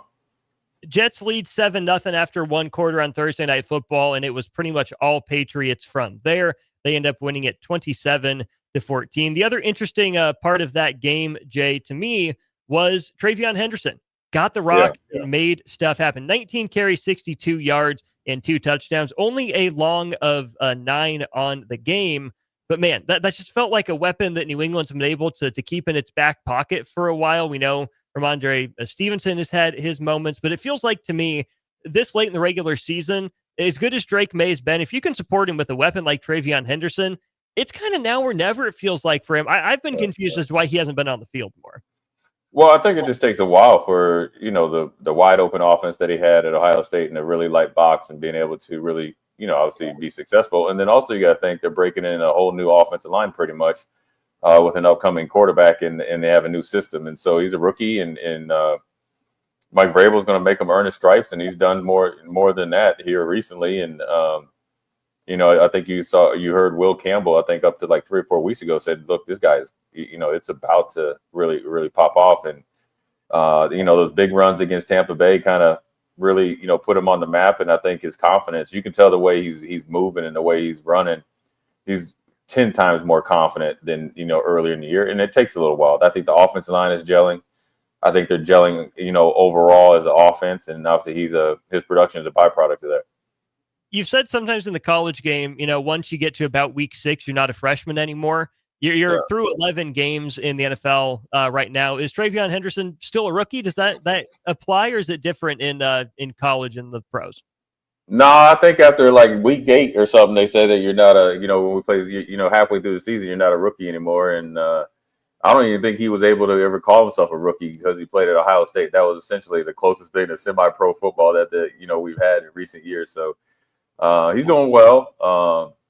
He hasn't hit the rookie wall, and I think maybe that's a strategy that Vrabel wanted to keep him fresh down the stretch. And fortunately for them, and unfortunately for my Buffalo Bills, they seem like they have a stronghold on that AFC East division. Just less than a year than Vrabel gets in town, and Buffalo's in a little bit of rocky waters. But it looks for Buffalo to try to get the best wild card seed moving forward, as long as they don't punch themselves in the face down the stretch. The schedule then for Buffalo this week, I'm trying to find it here. They host Tampa Bay not long after New England takes on Tampa Bay. That's going to be a fascinating game. Buffalo favored by 5.5 points. You brought up Ohio State, Jay. Did want to talk some college football playoff. We got the new rankings released. I think before we get into that, it's worth touching on Mack Rhoades stepping down as college football playoff committee chair. Some potential violations of Baylor's personal code of conduct, given that it's a faith-based university. Elevated to that role, not Nebraska's Troy Dannon, not nice Mike Riley, but instead Arkansas athletic director Hunter Yurachek, who, we'll get into this in a little bit too, is going into a coaching search, is already in the middle of a coaching search. He's an adult, he's a grown-up, I'm sure he knows how to handle his business. But if I'm an Arkansas fan and I see my AD, who just fired a head coach, in the middle of a coaching search right now, getting elevated to a supposedly more important position in the college football playoff committee, I'm not sure I'd be thrilled by that. Yeah, I mean, he's stretched pretty thin, and he has a big challenge on his hands because Bobby Petrino has shown, pumped some life into that program. Even though he messed up off the field when he was there, people loved him. You got to think Bobby Petrino, pretty much left an NFL job at halftime, I think it was, or at the end of the game, didn't he say bye to his team to come and be Arkansas's coach? So there's a deep-rooted interest on both sides, or potentially on both sides. And then if not, you got to go out and find a coach to lead your university with this whole new NIL landscape and all that. And obviously you got the Walmart money down there, but you're not going to get it if you don't have a head coach that can help, open up the checkbooks. And then you're taking on this now, I guess, as indirectly, because the Baylor's, AD, I guess he got mad about a different coach. I mean, did he jack the kid up because he had a yellow undershirt? Yeah, this is different. This is a different issue. Oh, whoa. Yeah. I mean, well, what do we have here? I mean, hey, man, let me tell you something. I got to give Matt Rule credit. He got out of Baylor right on time. Right on time. I think you get down there and you're a wacky Waco, man, and you start doing some stuff and out about your experiences. So, but for Arkansas's AD, it's a lot of pressure. He's going to have support. The coaching pool is very, very thin, and the coaching jobs is there's abundance of jobs, and so it's going to be interesting to see where Arkansas falls in that pecking order. I think it's a sneaky good job. I think you can recruit, obviously Arkansas and then the surrounding states. I think if you get the right money, I think Fayetteville is a sneaky cool place to be. Anytime you can get John Calipari there, I think it does help the football team. I think if you become an ally of him and with him, I think it helps you tremendously as a coach and as a program. So whoever goes has to be along that. You got to be a little bit. You got to be smooth. You got to really believe it, and you got to sell Arkansas. So it's going to be a hard choice. Let's talk about that college football playoff picture right now. Week 2 of the rankings officially released. No change in the top 4 teams. Ohio State at 1, Indiana at 2, A&M at 3, and Alabama at 4. You continue that with Georgia at 5. Texas Tech moves up with a big win over BYU. The Cougars fall out of the college football playoff picture, at least for now, Jay, with the loss on the road to Texas Tech. But probably the biggest matchup in terms of college football playoff implications is Georgia, Texas. Now, this is a home game for Georgia. Dogs ought to be sitting pretty here. But since a rough start to the year, even if it hasn't been perfect football, Texas has been winning games. They've gotten their way back here into the conversation. And say they go on the road, they knock off Georgia. I mean, there's a potential that we're talking about a 3-loss Texas in or at least around the college football playoff discussion, just like we were with a 9-3 Alabama team last year that I don't think had quite the hype of this year's Texas team entering the year. Yeah, it's going to be interesting if Texas gets in. I think Texas and Oregon are looking at each other, and then they are on thin ice, boy. And if they take the wrong step, they could be sinking. And then it'll be interesting to see who gets in, if anybody else gets in from the Big Ten besides the Big Two. But then who replaces Texas? I mean, this was the year. It was Arch Manning, and Arch Manning, could potentially be the number 1 pick in the draft. Obviously, it's just a lot of offseason hype. But more importantly, it was a year that Texas was going to take that next step. I mean, I don't think it's ever a deficit of talent on a roster like that. Obviously, when you let Quinn Ewers leave, probably both parties probably didn't make the right decision, right? Quinn Ewers coming back for another year, and Texas probably would have liked to have him another year, but the politics of the game work, or always sometimes take precedent. But the pressure down in Texas, man. I mean, when you got Lamborghinis, guys picking up Mercedes Benzes, if you look on their social media as far as their NIL deals and getting houses in their NIL deals in their name, and you're going out there and you got 3 losses, no matter who's the quarterback and no matter what you tell them, it's not going to sit well. It sure won't. Do you give Texas a 50-50 chance to win this one? Do you lean towards Georgia pretty heavily? Does it feel like Texas needs this one more than Georgia? Because Georgia's resume on the sneak isn't actually as great as you might think it at first blush. To me, this game means more to Texas. They've more got to play their way in. But Georgia, I think, can certainly, with a loss, play its way down the seed lines because, Jay, I think Ole Miss is sneaky. They seem pretty set in this college football playoff picture. Again, maybe not the best resume, but I think they're in a little bit less danger of losing here toward the end of the regular season. And if Texas gets this one, I think Ole Miss is in prime position to move up a spot or two. Man, I think Ole Miss is in the driver's seat. I think old Lane Kiffin got them really thinking bigger and better this year versus kind of tiptoeing around it. And I think they really worked for it. Georgia does need this win, but I think Kirby Smart is going to get the benefit of the doubt, and no matter what. But I think they'll beat them. I think Georgia's quarterback. I like Stockton. I like the way they play. They don't probably have that it and that flash like they've had. I mean, you got to think McConkey was a dude, and you really didn't give him a lot of credit for obvious reasons, but he definitely was very, very productive. But when you don't have Brock Bowers, the ultimate X factor, so I think you're just kind of a grind you out type of Georgia team that's not dominant on either side of the ball, but very, very good and very well coached. And so when you look at Texas, their offense has sputtered all year. I mean, all year against decent competition. Expect Georgia, to probably be, preaching to their players that we need to shut this offense down. If they're able to do so, Georgia will get a big, sticker helmet victory, as I like to call it. Into the rankings this week, the U. Miami at one point ranked number 2 in the country. They're now number 11 in the college football playoff rankings. They are in right now as the projected ACC champion. That race is far from over. But, Jay, I do think that'd be a fascinating matchup that the committee put together there. Texas Tech hosting Miami in the first round. I mean, you get Ruben Bain at Miami against that Texas Tech defensive line who can get after the quarterback more, a whole unit or a one-man wrecking crew. You get Carson Beck and Baron Morton at quarterback questions, and 2 coaches that yet have to win the big one on their resume, and Joey McGuire and Mario Cristobal. Right. Obviously, a long way to go in the ACC race. Still, 4 or 5 teams alive there. But I would be lying if I said my eyes didn't light up when I saw that potential Texas Tech Miami matchup in the first round. Yeah, that's just definitely styles that would make fights, right? You got the Miami coming in and playing at Texas Tech with the tortillas. It kind of reminds me of when Miami went out to San Diego State, a few years or many moons ago when the Marshall Faulk, right? It's or when Miami used to go and play up at Colorado, and there would obviously be some bad blood there. But the Canes are on their way back. I don't know what I think Carson Beck is a really good quarterback. I think his quirkiness probably comes out on the field in the wrong times, and the inexperience. I think their 2 losses is an example of the transfer portal era, because he comes in and they have one freshman receiver that's really good, and then one of them was from the portal.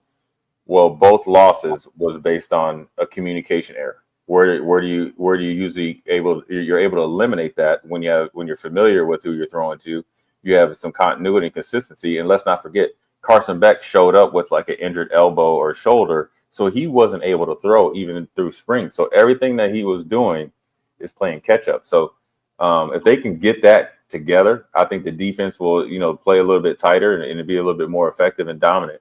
And that offense is when rolling behind that offensive line. They can play with anybody. Teams that are on the outside looking in, I think there's a few wildly fascinating games throughout the course of the weekend. First of all, Jay, it's looking like Nebraska prep product Danny Kaelin will end up getting the start for Virginia on the road at Duke. That's interesting because you could have an 8-4 Duke team sneak into the ACC championship just by virtue of tiebreakers and head-to-head and whatnot. But Virginia was the ACC rep in last week's playoff bracket. Kind of tough to ask a young man to come in the middle of the game like he did a couple weeks ago, or just last weekend, rather, kind of like TJ Lateef did against USC. Really curious to see if the Duke offense is for real or if Danny Kaelin can hit some big shots against that Duke defense and at least keep Virginia hanging around to see if their late game magic can continue. Yeah, I mean, obviously it's really good for Danny Kaelin. I thought it was commendable for him to come, even though, Dylan came and, he worked hard and then he was able to find a place that he was able to potentially compete and didn't win the starting spot, but obviously did well enough to, he's going to be able to try to carry the load the rest of the year. So this Virginia and Duke game, I think, is the second most interesting game besides that Georgia-Texas game. Here's why. Is because I think Virginia, that loss to Wake Forest was an eye-opener. There's no way they should have lost to Wake Forest. When you lose 16-9 in college football, right? Right? That's what it looks like. It's like, oh, that's some spoiled milk right there. So what was it? Is now this reason why? Because they're ripe for the picking for Duke, like you said, to run the table and get in. And also, let's not forget, Virginia is 8-2. Okay, they're 8-2. So they have one game, bye week, another game. Are they already on the bye week? Were they already on pre-bye week? Right? Does one bad performance lead into two? Well, you talked about this. So this will be interesting. I mean, I like their coach. I think he's a really, really good coach. I think they've done a really good job. I was impressed with them, the way that they jumped out there and physically beat up Florida State and they beat Louisville in overtime and they continue to, be consistent.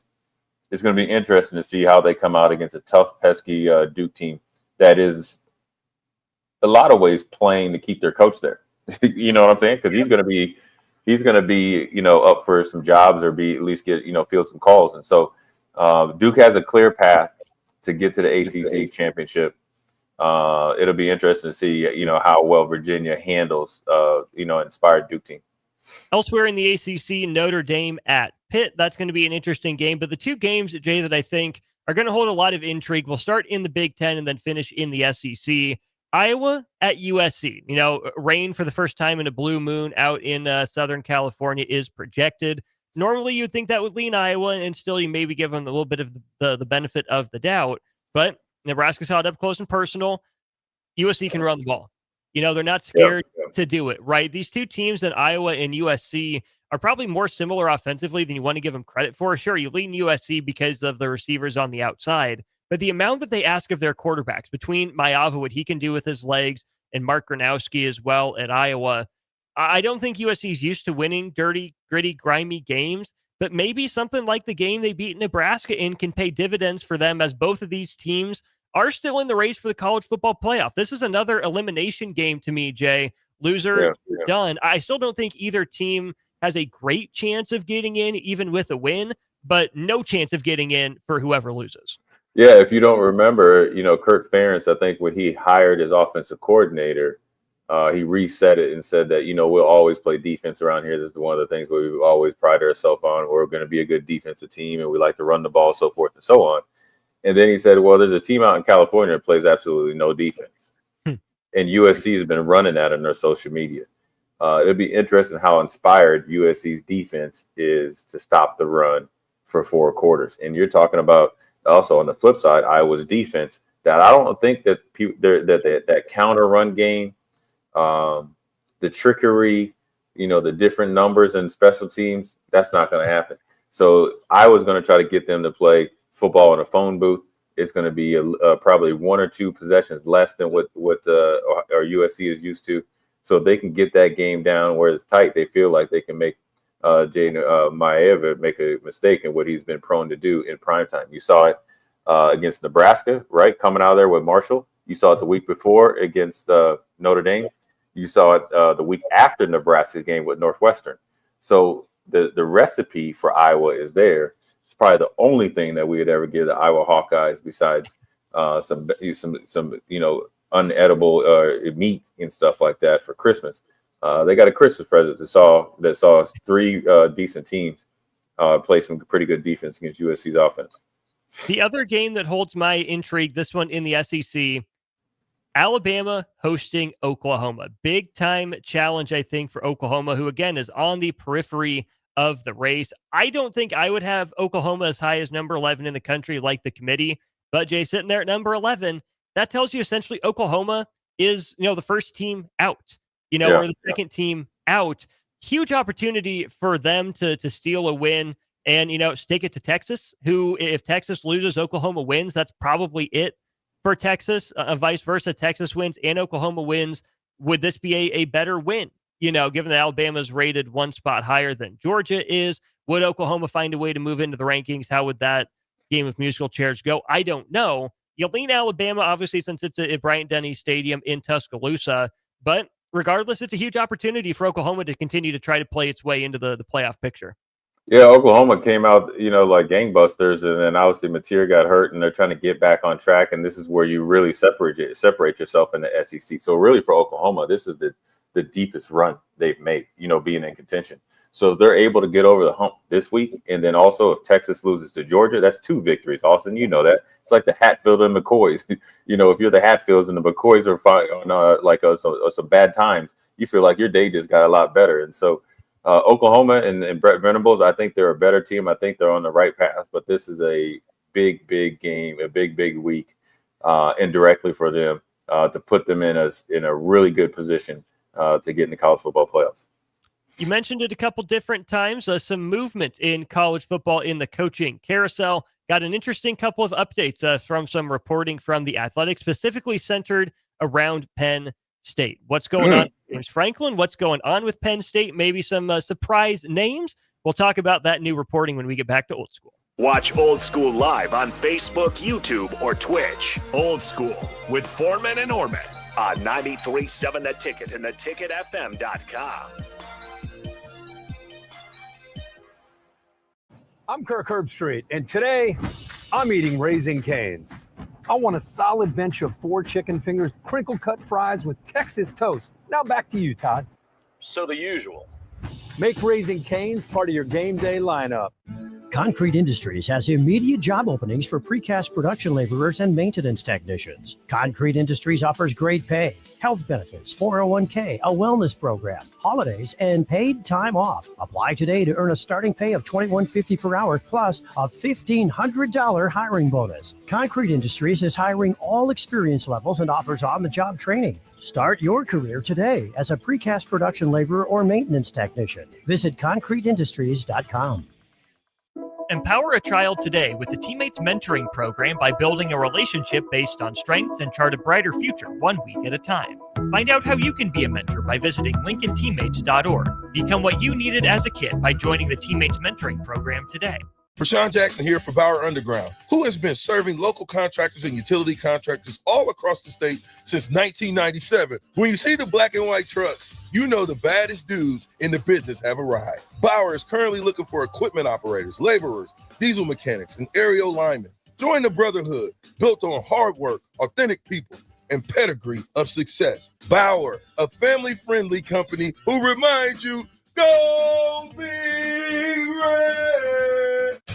This Black Friday, it is time to hit your goals before the new year even starts. At Carousel Extreme Body Shaping, get 40% off our next 10-week challenge, plus 6 weeks for free to kickstart your fitness journey.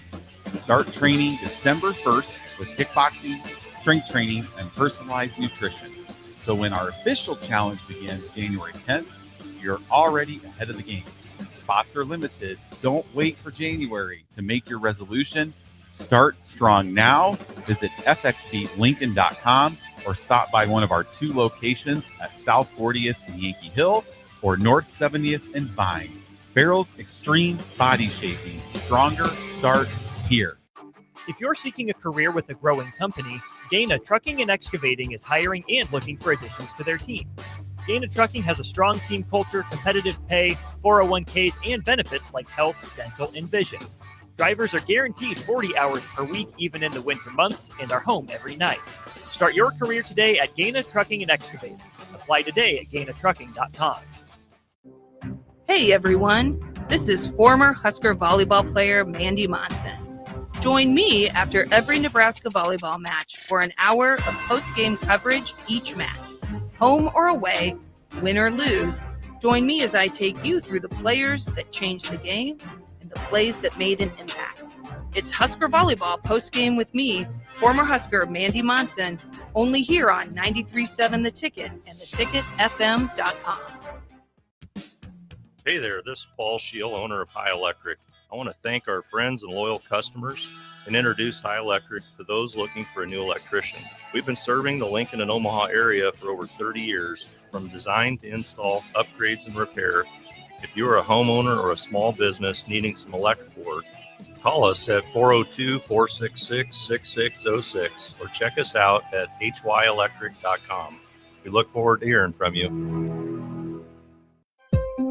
Midwest Bank is hosting our annual Thanksgiving food drive, partnering with local Lincoln schools to provide Thanksgiving dinners to families in need. We hope to provide meals for more than 120 families in our community this year. You can help by dropping off a donation at either Midwest Bank location, 7001 Pioneers Boulevard or 2655 Jamie Lane. Any donation is greatly appreciated. Your community, your bank, Midwest Bank, member FDIC. When it comes to concrete, Stevens & Smith Construction doesn't stall. They go for the takedown. As Nebraska's full-service concrete contractor, they stay in bounds, hold inside position, and never forfeit quality. Whether it's foundations, flatwork, or concrete coatings, they elevate performance and pin down results that win every time. Stevens & Smith Construction is a proud sponsor of Takedown Tuesdays on 93.7 The Ticket. Because when it's time to wrestle with concrete, Stevens & Smith Construction slams expectations. Empire Netting and Fence delivers top quality netting and fence solutions. From major sports venues to backyard installs and everything in between, coast to coast. We take on tough jobs with grit, integrity, and a strong commitment to safety. Empire is growing, and we're hiring motivated people ready to grow with us. We build each other up, and we're building something big. Think you've got what it takes? Apply now at empire-fence.com. That's empire-fence.com. Back to old school with Foreman and Orman on 93.7 The Ticket and theticketfm.com. We're rolling right along, halfway home on Old School here on a beautiful Friday in the capital city. 402-464-5685 if you want to be a part of the show. Big thanks, as always, to the great people at Heartland of Nebraska Windows for sponsoring this segment. Give them a call today for more information at 402-430-3852 or visit them online at heartlandofnebraskawindows.com. Jay, got a little bit of a window into the Penn State coaching search. Some new news from The Athletic. I'm just going to read a couple of paragraphs here. So first of all, from The Athletic, we've heard Penn State is exploring a lot of options, including Georgia Tech's Brent Key and James Madison's Bob Chesney. Only 2 seasons removed from coaching at FCS Holy Cross, the 48-year-old Chesney is viewed inside the coaching world as someone with big upside. Of course, the inevitable Curt Cignetti comparisons will be drawn here. Meteoric rise, James Madison, and all that. There's been a lot of speculation about Penn State having interest in Vanderbilt's Clark Lee, but at this point, that seems to be just that speculation. Industry sources has also said Penn State has vetted some top assistants, such as Oregon's Will Stein and Ohio State's Brian Hartline. 2 other names to throw out here. Pat Fitzgerald gets a mention in the Athletic article. And then here's this, Jay. One wild card in the mix is former New York Giants head coach Brian Daboll, who was the OC at Alabama in 2017, helped lead the Tide to the national title. And then there's maybe some down ballot interest in Al Golden, Notre Dame's defensive coordinator from last year, who is now in the NFL with the Cincinnati Bengals. Certainly not some of the names we've heard thrown around recently regarding Penn State. Quite a few new ones in the mix potentially. Yeah, I don't think Brian Daboll is that. I don't think that's going to happen. Is he a Penn State alum? I don't know what's the connection. Why would he? Why? The 50-year-old is believed to have an interest in the job and is expected to get some consideration in Happy Valley. We've heard some former NFL players with strong ties to Penn State have pushed for Daboll to get in the mix, per The Athletic. I think he's a good coach. I just think it's a little bit odd that he's going to want to jump into college, considering, he just, obviously was unfortunately, let go with the Giants. But I could think he can do a job, a decent job. Man, Pat Fitzgerald, I think the fit is good. I just think the politics around it, but man, that opening press conference, boy, would be, hey, listen, you better, whoever's their Keith man, you better take all the reporters out for a nice steak dinner on Penn State and said, this is what we're going to cover. Okay. Do not get banned starting tomorrow. Enjoy, drink up, and be early. I can see Patrick. I can see it working though. I think he fits Penn State. I think Key fits Penn State as well. And they got some. I think those are two good choices. I still think they're going to try to. Listen. I still think Penn State going to try to be a little sneaky and try to do something. I don't. It's taking too long. I think they're going to try to flex their muscle. You fired James Franklin, okay? Even though he let me down and cost me steak dinners, he's still a good coach. Yes. And you fired him, it seems like 3 years ago, and ain't nobody heard anything from since then. And the best that you're going to do is potentially a homeboy from Holy Cross and wishing he's a Kurt Signetti. I'm not taking anything from him. There's one Kurt Signetti, one. And that's where you run into trouble when you try to replicate something else or it's the same thing that somebody else did somewhere else. The worst thing you could do as a player or as a university and say, look, this is what they're doing. We do it. We need to do exactly what they're doing. It never works out that way. It's flattery and it's a big compliment. But I think Penn State, now that you're getting down like 2 or 3 weeks left, they got to make a decision. They lose this week. They got to make a hire. Because they got to win the next 3 games to be bowl eligible. They lose this week. Good night, Irene. Nebraska needs to come in and put you to sleep. Then we'll give you that. Go to Rutgers. I think it's their last game. We'll give you that little victory. But whoever's the coach needs to be there watching Nebraska bust his team up so he knows exactly what's going to be coming down the pipe for the next few years. So are you saying Penn State has a coach before the calendar turns to December? Yeah. They got to. Because the Nebraska game's what, the 22nd? Yeah, so the 29th will be the last day of the regular season. Yeah. If you don't, then you went on the Bill Callahan or not the Bill Callahan. You went on the Steve Peterson thing. Which is not good for a program of Penn State's standing. Speaking of James Franklin, Jay, some news on him in the same article from The Athletic. Bob Chesney also drawing interest from Virginia Tech. But that school has been primarily focused on trying to land former Penn State head coach James Franklin, who is highly motivated to jump back in, while also waiting to see what other jobs open. The situation at Florida State, where Mike Norvell is trying to close strong and give his bosses a reason to save $55 million on his buyout, could influence Franklin's next move. Industry sources indicate that Virginia Tech seems ready to move on from waiting for Franklin. Would that be a bigger missed opportunity for James Franklin not taking Virginia Tech or Virginia Tech not getting James Franklin? I think it's a bigger miss for James Franklin not taking that job. Because Virginia Tech is realizing James Franklin really don't want to be there. Because it was just like a week or so ago, it was on a Saturday night that they said that they almost were agreeing to terms. And I bet you they had agreed to terms verbally. And then they started to do, well, you know what? You missed a period and a comma. So you keep sending back the contracts. Then you're like, my fax machine don't work. Because now he's looking at Florida State.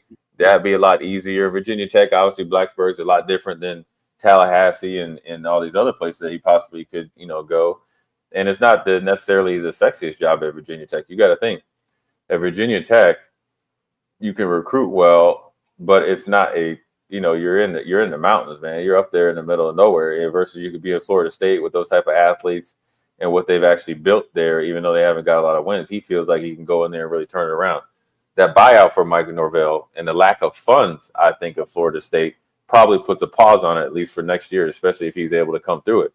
Then James Franklin, he can actually make a decision that he wants to make, not that he has to make because he's getting paid for Penn State.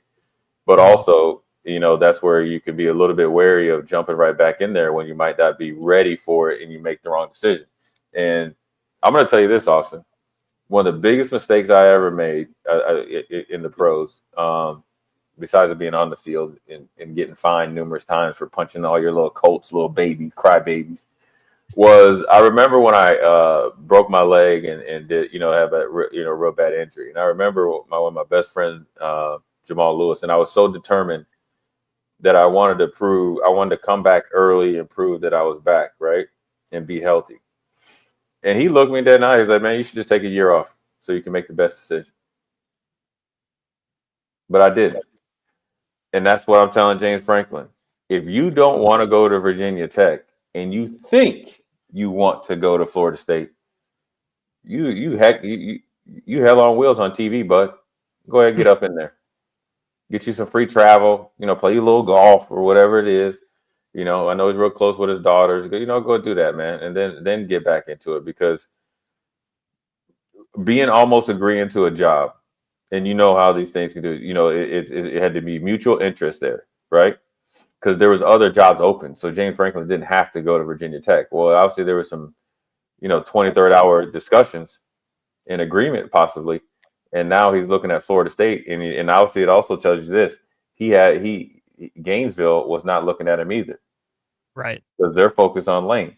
So it'd be interesting to see what happens there with all these jobs, because now we're getting towards the end of the season. Somebody's got to hire somebody. Fired everybody from here to Timbuktu, right? You got LSU up there trying to not pay Brian Kelly after they didn't fire him, but then they actually decided to do it later, messed up any type of opportunity that he could probably get, and they don't have a coach yet.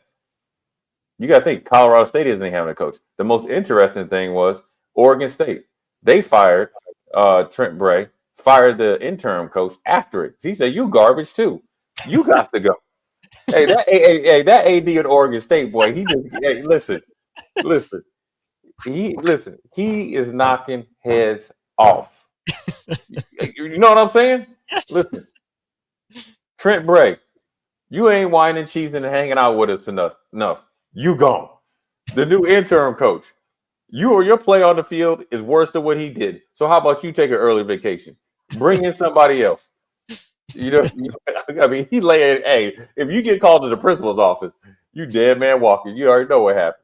You already know wear your helmet, wear your shoulder pads, right? Wear that neck brace. If you leaned over the guillotine, better watch out. Just send me an email. Save us both the hassle. Yeah, send me an email, man. We good. Send me an email. On the text line here, Jay, we have this from Big Bird, who says, "This is the year for James Franklin to pick where he wants to go. There won't be this many openings at name brand schools again." Probably true, but also you never know, right? I don't think that the craziness is done in college football. And I think betting on yourself, sometimes it looks like taking the year off and saying there's going to be a job that I, in the deepest, darkest, desires of my heart, want more than any of these available. Maybe next year's the year it comes open. Or sometimes betting on yourself is, hey, you know what? I thought I was wrongly fired from Penn State. Let me jump right back in with the best situation that's available this year. Betting on yourself works both ways.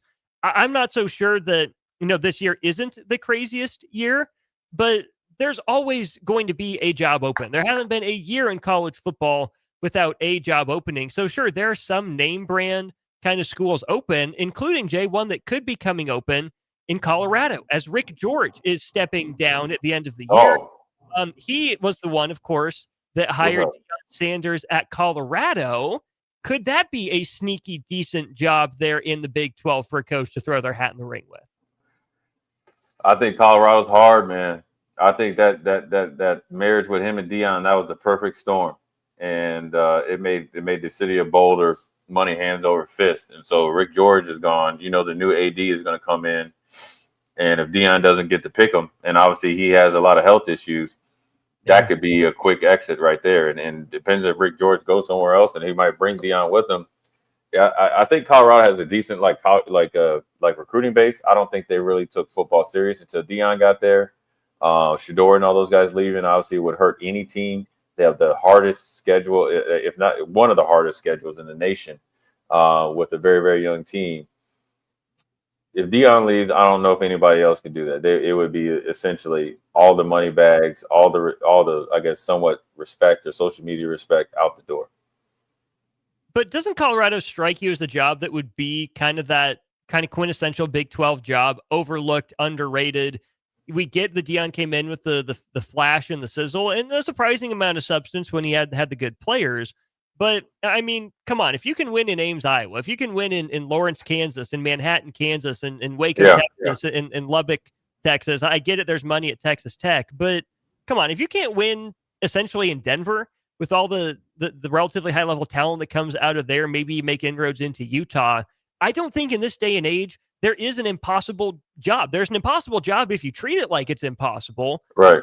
I would think if Deion leaves, I don't know if it's a sleeping giant, but certainly Colorado with its, access to talent and a little bit of flash in the rearview mirror, I would think it's at least a relatively appealing job, especially for a guy like James Franklin, who I think would be able to activate enough of that donor base to get access to talent and resources. But the other sneaky school for me, Jay, for James Franklin is Stanford.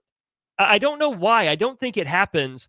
But I just can't get that thought out of my head that if he passes on Virginia Tech, Florida's not looking at him, LSU's not looking at him, could James Franklin go back to something pretty similar to where he started his head coaching career at Vanderbilt, just on the West Coast ACC edition? I like that. I can see it working. I can see him doing what they had a donor give $50 million. I can see him going to one of those like educational schools and doing well again. I don't know, man. It's like James Franklin is a winning coach. You just wonder where he's going to fit. He is quirky, and what will he be when you get him? Because that's why I would say that, like with Urban Meyer, you're up here talking. You're thinking about the Urban Meyer from before. You're not getting the one here present. And also, there's just a little tidbit on that. Supposedly, he had talked to Penn State, but he wasn't like knowledgeable about NIL, which I find very hard to believe. Seriously, that you before it was legal, he knows how it works. Listen, that's what he would say. He sit back in his chair like this, Austin. He said, "Listen, you talking about NIL?" And he look into you just like this. My bag man retired last year. Or he could just roll out his Rolodex of all the players that he's recruited. He's like, "Don't worry about NIL. I'll get the players." But it's just interesting when you think about it. What's gonna transpire here, and this is as exciting as college football playoffs because you would think like as soon as James Franklin was fired, you would think he'd be hired. Okay, and he's kind of he came out, then he's been kind of a ghost, and then obviously Brian Kelly has been nowhere to be found, rightfully so. The Florida job, in theory, is a really good job. I think when you really peel back that onion, it does more than make your eyes water. I think it makes your stomach hurt. And then so when you have also, I think, sneaky good jobs, kind of like the Colorado job if it comes open, I think Oklahoma State could be a sneaky good job, right? And especially in the Big 12. I think the Arkansas could be a sneaky good job. I think some of these coaches that are up and coming could go to a place like Colorado and springboard from there, or not Colorado, but Colorado State and springboard somewhere else. And then let's not forget about UCLA, right? Where you had Skipper, who went on that 3-game run. Obviously, you got a tough task this week, after losing to Nebraska. But the financial support, the where we're going to play, who decides to take one of those jobs? They're going to try to go out there and really be the next coming of Rick Neuheisel and give him a lot of respect and say, look, I'll come here and I'll coach it. I'll get us back to prominence.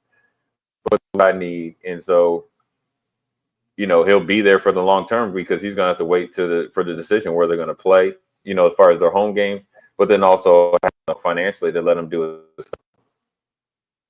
Really interesting new developments there in the coaching carousel. I tend to agree with Jay. Probably in the next 16 days, we ought to have a lot of movement on that front as more and more seasons come to a close. Speaking of come to a close, hour 2 of the show is almost there. We'll wrap it up right after this on Old School. You're listening to Old School with Jay Foreman and Austin Orman. Download the mobile app and listen wherever you are on 93.7 The Ticket and theticketfm.com. At Fairway Meat Market, you're family, and as part of the family, they want to save you money on your meat and groceries. Now through November 16th, enjoy USDA Choice Tomahawk ribeyes $14.99 per pound. USDA Choice 8-ounce New York strips $9.99 each. All-natural boneless chicken breasts $2.48 per pound. And all-natural thick-cut bone-in pork chops $2.88 per pound. Plus, call ahead now to reserve your fresh turkey for Thanksgiving. That's all at Fairway Meat Market in the Rockledge Square Shopping Center, just south of 84th and Van Dorn. All right, Lincoln, if you're a diesel technician who's ready to earn up to $40 an hour and you're tired of working nights and weekends, listen up. Inland Truck Parts and Service is hiring experienced diesel technicians right here in Lincoln, and they're offering what every hardworking tech wants. Monday through Friday hours, no nights, no weekends, and paid training on advanced diesel technology. With 37 locations across 12 states, career advancement opportunities are endless. Start building towards your future and apply today at inlandtruck.com. That's inlandtruck.com. Or text APPLY to 785-369-1320. Are you ready for a new opportunity? Check out Sandhills Global. Join a dynamic team where your skills are valued and your career can soar. We offer full-time positions with a 4.5-day work week, competitive pay, excellent benefits, and a positive work environment. From IT and marketing to sales and finance, we're looking for talented individuals like you. Apply today at sandhills.jobs and take the first step towards an exciting future. That's sandhills.jobs. Don't wait. Apply now. Hey everyone, this is former Husker volleyball player Mandy Monson. Join me after every Nebraska volleyball match for an hour of post-game coverage each match. Home or away, win or lose, join me as I take you through the players that changed the game and the plays that made an impact.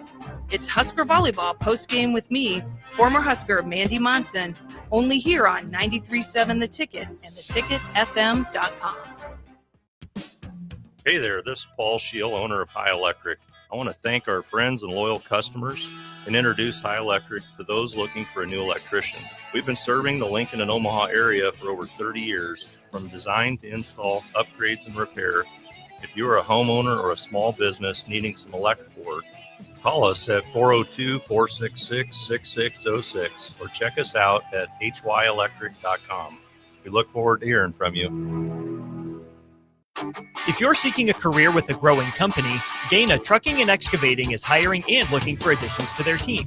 Gaina Trucking has a strong team culture, competitive pay, 401ks, and benefits like health, dental, and vision. Drivers are guaranteed 40 hours per week, even in the winter months, and are home every night. Start your career today at Gaina Trucking and Excavating. Apply today at gainatrucking.com. Rashawn Jackson here for Bauer Underground, who has been serving local contractors and utility contractors all across the state since 1997. When you see the black and white trucks, you know the baddest dudes in the business have arrived. Bauer is currently looking for equipment operators, laborers, diesel mechanics, and aerial linemen. Join the brotherhood built on hard work, authentic people, and pedigree of success. Bauer, a family-friendly company who reminds you, go Big Red! What's it take to be a mentor with big brothers, big sisters? It takes 30 minutes and a cup of coffee. A video game, best 2 out of 3. It takes sharing thumbs up emojis, clapping emojis, and loaded nachos at halftime. That's how you make an impact on a young kid's life. So go on, share a few hours a month, because mentorship may sound huge, but the truth is, it takes little to be big. To learn more, volunteer, or donate, go to BeBigNow.org. Rick Heyman here from Sartor Heyman Jewelers. I want to personally thank our great customers for voting us once again the best of Lincoln. At the same time, we're celebrating our 120th year in business in the great state of Nebraska. You can count on Sauter Heyman for the very best quality, value, and customer service. When it comes to your jewelry needs, visit us at South Point, Grand Island, and the Outlet in downtown Lincoln. Visit us today at SauterHeyman.com, and thank you for your continued trust after all these years. Acreage owner getting ready for winter? Make it easy with John Deere compact tractors and gators from Acres Equipment. Add snow blowers, front blades, cabs, heaters, and loaders to tackle every chore. Right now, in-stock units are priced to move with competitive financing to fit your budget. Get winter ready today at acres.com. Acres Equipment, your acreage handled. Financing subject to approved credit with John Deere Financial. Not all customers qualify. See dealer for details. Comfort food, but make it vegan. At Rutabagas, they're serving all your crave-worthy classics. Mac and cheese, loaded nachos, Philly cheesesteaks, all 100% plant-powered and 100% delicious. Catch them at their cozy spot at 70th and Vine, or find their food truck rolling through the streets of Lincoln. So whether you're vegan, veg-curious, or just hungry for comfort food with a twist, Rutabagas has a plate waiting for you. Find them on Instagram for their food truck location and specials. Rutabagas, where comfort meets compassion. Hi, Sean Callahan here for Coppell Chevrolet GMC, the #1 fastest growing GMC dealer in the Omaha and Lincoln area. We are going to keep this train rolling in a big way with new half-ton and 4x4 pickup trucks starting at $12,500 off list price or 0% financing. You heard that right, $12,500 off list price or 0% financing. You pick which one works better for you. Please stop on in the dealership and meet the team or check us out at coppellcars.com. Stock number C280930. All deals with approved credit. Back to old school with Foreman and Orman on 93.7 The Ticket and theticketfm.com. We're back wrapping up hour 2 of Old School. Another hour yet to go here on the program. Austin Norman and Jay Foreman with you for that next hour as well. Big thanks to the people that love volleyball in Nebraska. Their season gets underway coming up here in January. Get your season tickets or renew them, lovb.com. Also where you can become a member to get some exclusive access to players, coaches, and other fans as well. Again, lovb.com. Jay, another school with a decision to make in the coaching carousel is Maryland. Some industry sources are reporting that Mike Locksley's seat continues to get warm after yet another second half fade for Maryland. You have to weigh probably the entirety of the tenure, but Nebraska saw up close and personal how dynamic some of that freshman class is for Mike Locksley, especially with quarterback Malik Washington. You get Zion Ely committed in the 26 recruiting class, supposed to be an instant impact sort of edge rusher. Do you think Locksley's done enough to buy himself some more time, or do you think that after another second half fade, this is potentially it for him out in College Park? Well, I think if you're being rational, you definitely bring him back. I think Mike Locksley is a hell of a coach, and to take that job and then obviously provide, the leadership to where Maryland is pretty consistent, and to the point that where you're disappointed with essentially a freshman high school all-star team that you're not able to close out games in the Big Ten is crazy. Maryland would have never been there without him. I think it's a financial thing. I think he lost he said he lost the locker room last year, and it was all based off of NIL. He has a lot of really good recruits, probably getting underpaid, but they produce. So he's going to need some financial support to keep his team. And so Mike Locksley needs to sit back and relax and just coach these last few games the best he can. And if not, then, he'll be, definitely employed by somebody else here in the near future. The Maryland thing is also interesting in light of Steph Curry. Yeah. His 13-year run with Under Armour. He'll take the Curry brand with him. They'll still keep making the shoes for another year or two. Interesting move, Jay, I think, for both sides. Steph Curry at the end of his career, kind of surprised he didn't get a 1 or 2 year kind of sweetheart deal for really kickstarting a lot of what Under Armour wanted to do. But like it or not, that kind of plays into the Maryland situation as well, as they're a flagship Under Armour school. Yeah, well, I think they're struggling, though, a little bit with that paper and that quan. And, I think you're seeing the byproduct of it. You would think normally in an NIL with Under Armour, from where Under Armour started essentially at Maryland, that Maryland would not only have the best gear, but the best NIL, or one of the best. They're not competitive in either. You would think that they would be the Oregon of the East Coast. Different uniforms, different all types of stuff. You don't have that. And then obviously with Steph Curry, where it was a match made in heaven. He was underrated. Under Armour was underrated in the basketball shoe industry. He took a chance on them. It worked out like gangbusters, and now you're at the point now where Steph Curry understands that he probably has a few years left, and he's worried about his brand long term. I think he's probably seeing Under Armour losing their stronghold on their placement in the shoe market and obviously the apparel league, and where you have some upstart apparels companies taking a little bit of their footprint as well.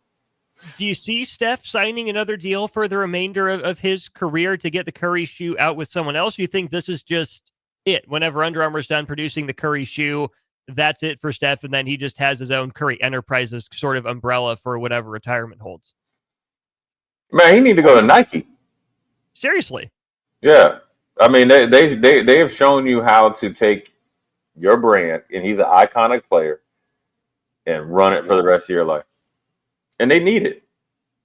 They need Steph. Steph's a great ambassador for whatever he does, as far as off the court. It'd be a really good match, and obviously the financials and the long-term plan has to be there. But this is kind of like they could just slide over about 10 portfolios of guys that have made, continue to, working their way to billionaires. And they're like, which one do you want to see? I'm going to make a bold call here and say that if Steph Curry signs another shoe deal, he replaces Kawhi Leonard with New Balance. I can see that. But why would you want to go with another small shoe company then? Well, because for Steph, he's at the end of his career. It's literally, I think for him, it would just be the shoes. I don't think it'd be the entirety of the marketing. I think Steph's a big enough sort of name and personality that he can divvy that up, right? We know LeBron does a lot through Nike and his connections there. And obviously, I think Nike is the overwhelming choice. But does Nike really want, just 2 years of a Steph Curry shoe? I think New Balance would be willing to take that on, and have Steph as an ambassador for a handful more years down the line. I mean, New Balance has signed Cooper Flag is with them. Shohei Ohtani is with them. Bloodline is with them.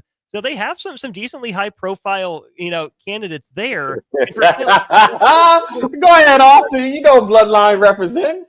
I know he is. Hey! I just got me a box in the mail. Got me some New Balance. I got some New Balance shoes.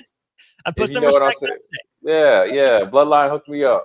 Name. That's all I'm saying. So maybe there's another deal in the works for Steph Curry. Maybe there's not. But I would shoot my Curry Rain shot and say, if anything, it's New Balance before Nike. Don't go anywhere. We got hour 3 of Old School coming your way next year. 93.7 The Ticket, ticketfm.com, brought to you as always by The Mercado.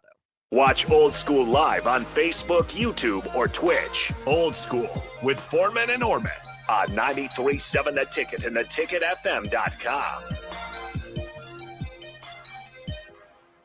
All right, Lincoln, if you're a diesel technician who's ready to earn up to $40 an hour and you're tired of working nights and weekends, listen up.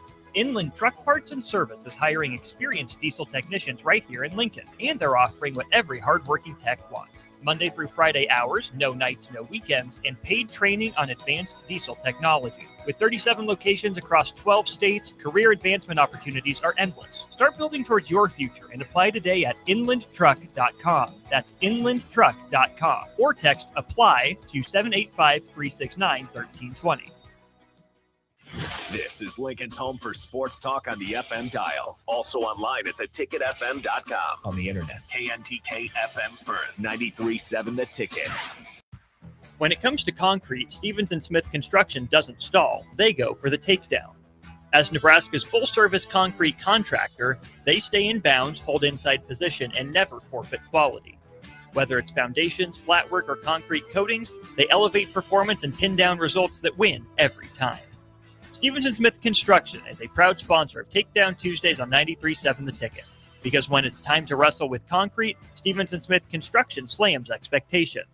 Ticket listeners know a dream team when they see one. At Applied Connective, we've been in the game for 20 years and have developed a team of world-class leaders in all things IT. From cybersecurity and Microsoft products to physical security, audio-video, infrastructure, business phone systems, and anything in between. We'll help you leverage technology to become your most secure, efficient, and profitable. Head to our website to check out real reviews and testimonials and sign up for a free tech consultation. We can show you where you might be vulnerable, inefficient, or overspending. It's a game changer, and it's totally free. Claim yours right now at appliedconnective.com. At Fairway Meat Market, you're family, and as part of the family, they want to save you money on your meat and groceries. Now through November 16th, enjoy USDA Choice Tomahawk ribeyes $14.99 per pound. USDA Choice 8-ounce New York strips $9.99 each. All natural boneless chicken breasts $2.48 per pound, and all natural thick cut bone-in pork chops $2.88 per pound. Plus, call ahead now to reserve your fresh turkey for Thanksgiving. That's all at Fairway Meat Market in the Rockledge Square Shopping Center, just south of 84th and Van Dorn. Rick Heyman here from Sartor Heyman Jewelers.